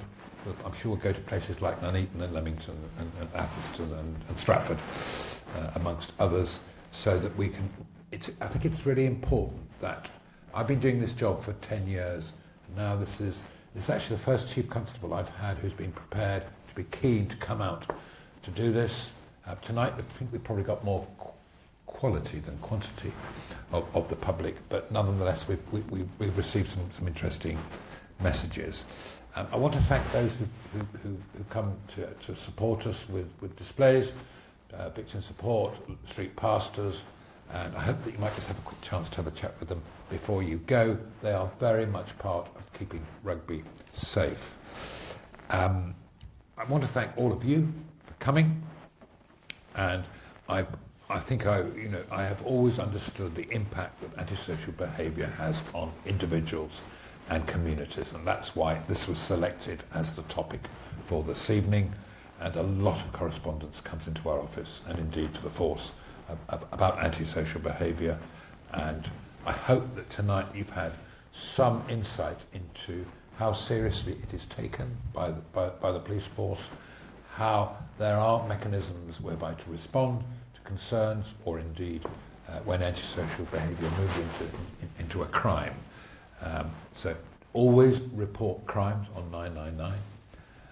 Chief Constable should be saying this, and always report a crime that is either, if the crime is taking place, ring 999 if you want a quick response. If it is a historic crime, or it is antisocial behaviour, or actually just some intelligence about there's been a brown van going suspiciously up and down my road, or whatever it might be, 101 or indeed single online home is the place to do that. So I've been reassured tonight, as I am every week, that we try and ask the right questions, that we get the specific and relevant answers from the force. It's getting late, perhaps. And I will continue to hold the force to account with great help from my office over the next 2.5 years.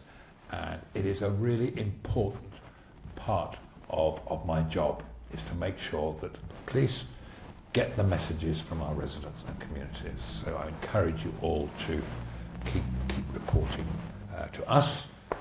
And yeah, occasionally we do get some thank yous, which is really nice, but not many people ring 101, as you say, to say thank you. So a final thanks to everybody who's come. I hope that you can visit the few stalls we have at the back, and it is now is a chance to talk to police officers who are responsible for the whole county and the Rugby area. Thank you very much, and we hope to come back to Rugby, maybe not next week, but we will come back to Rugby again on this circuit. So, thanks everybody. Have we got time for questions and answers? Because I don't think we have had many of those. Well, I think Emma said are there any more, but yes, please ask them. We want to try and finish this at 8 o'clock. If you've got a short question. If you could kindly make notes of what I'm going to say, because then I don't have to talk so much, if you don't mind. Is that what you gave me earlier on? No, nothing to do Not with that, okay. No, I'm going to say that for another day. And your good nature. Right. Knife crime. Now, this stop and search thing only happens now and again, maybe at night. But what if people got stopped in the day coming out of Asda and were searched? I don't care. If they say, would you mind us searching you? And you go, no, not a problem. People think they've got to come out of a pub at night to get stopped, or be in a gang or whatever. It's not random enough. That's the one thing. It's got to be any time of the day and night. And they won't expect it, and they won't carry knives because it could happen any time. That's the first thing. Shoplifting, obviously you've covered that. It's far too lenient, the punishments, so they keep doing it. Under £200, the police don't bother, or this sort of stuff. That's what we hear. I'm not saying it's true, I don't know, but they should be stopped because they're thieves, and they should be taken to court or done whatever you do to them to make them not do it again. Contact easily for the police to be contacted easily. Give numbers that they can phone. You might get hundreds and hundreds of emails or phone calls, but you decide what you're going to actually answer or deal with. But people want to tell you stuff, and sometimes there's just nobody there to listen. That's one thing. Make it easy. And also, this is crazy, but after the train stabbings, what weapons can members of the public carry legally? Now that's going to stump you, because everybody said you'll not get the answers because the police can't tell you what weapons to carry because it's illegal. Right. What about pepper sprays? We can't use those. We can't use guns, knives, and daggers, and swords, and right. But what about walking sticks and umbrellas? Now, if people on that train had some sort of form they could stab or thrust, which is a walking stick or an umbrella, they may have been able to fend off that guy that stabbed 9 people. This is the Cambridge one. Yeah, the one on the train, Yeah. you know. Now, yes, he was running down the train stabbing everybody, but what if a few guys had got walking sticks, they knew how to use a bayonet type method, and that's on Facebook now, most nights, about guys showing you how to use a walking stick to defend yourself. These are all big muscly guys, by the way, but they know what they're doing and they show you what to do. How illegal is that to save your own life with a walking stick or an umbrella? As long as you don't weight the stick or weight the umbrella, because that's illegal, it's got to be a lightweight umbrella or a walking stick that's not particularly, you know, for anything other than walking with a bad leg. So I've got a limp, have I, to carry a walking stick, but I don't limp.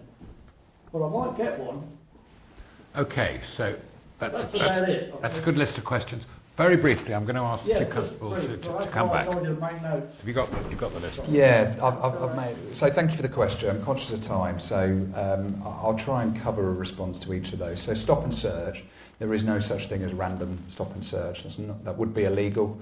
We can have a debate as to whether we think that's right or not, but we can only stop and search people where we suspect they are carrying items that they should not be.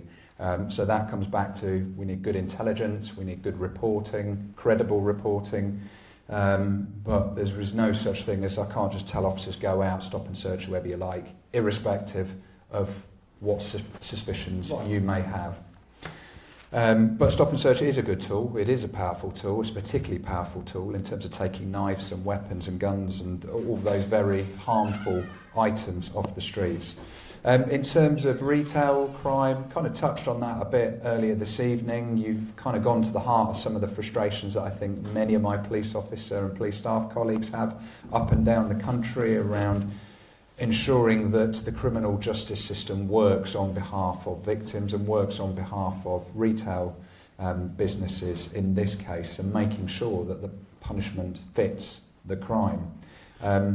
I think it's probably fair to say that the criminal justice system is in such a place that being able to ensure that the punishment fits every crime, we are somewhere from.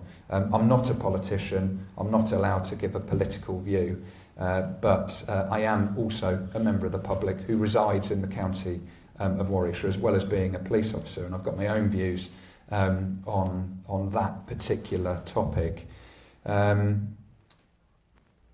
You also see some retail businesses out there who have got security staff, and you hear protocols or policies being put in place which say don't tackle the offenders, capture the evidence and phone the police.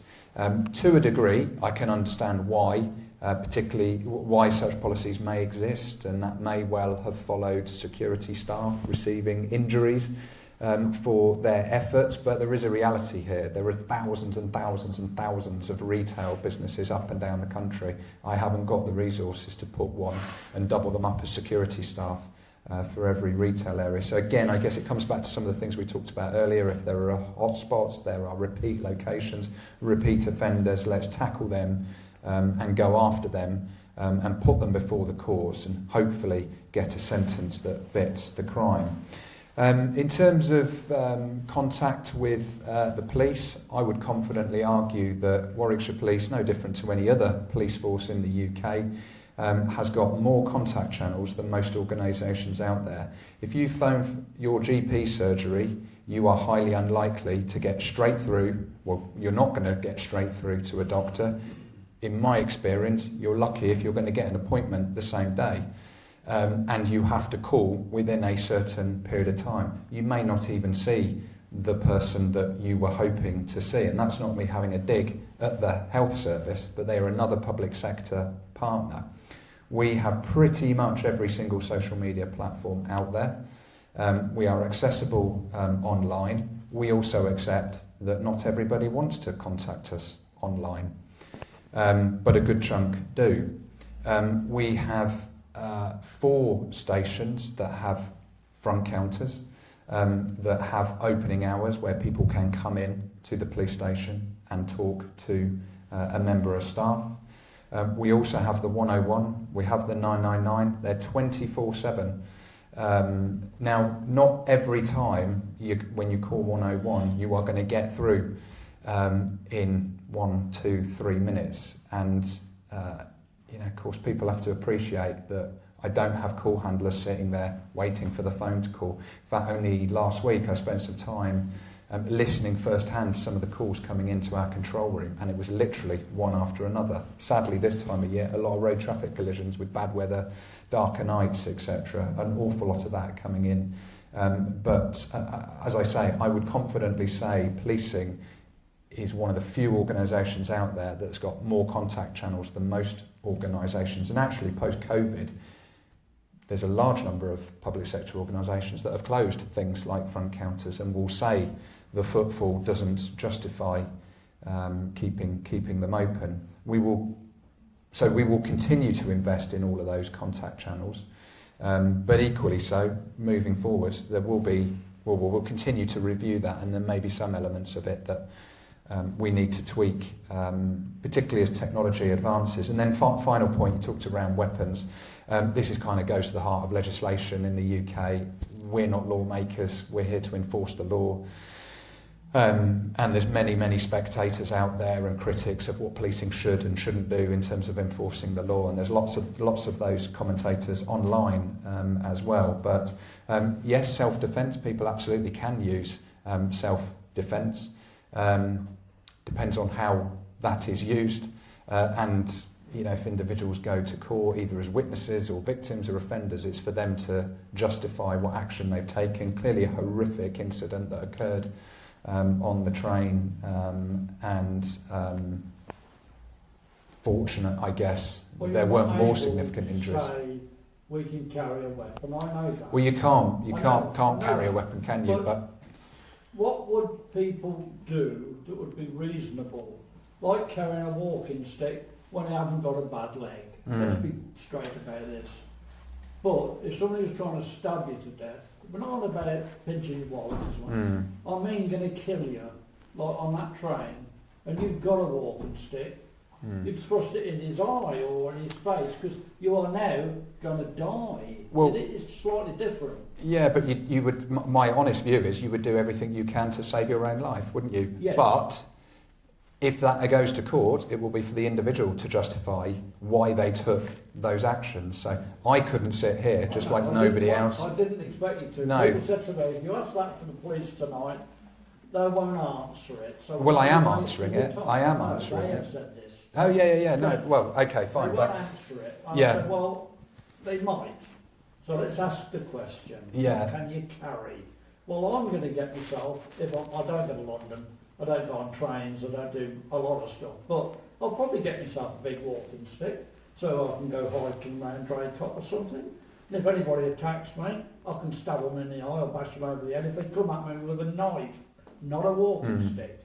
It's got to be equal force, has it? well, firstly, I would hope nobody's seeking to target you with any of those sorts of weapons. But if you were attacked, for whatever reason that may be, you are quite entitled under the legislation in the UK to defend yourself.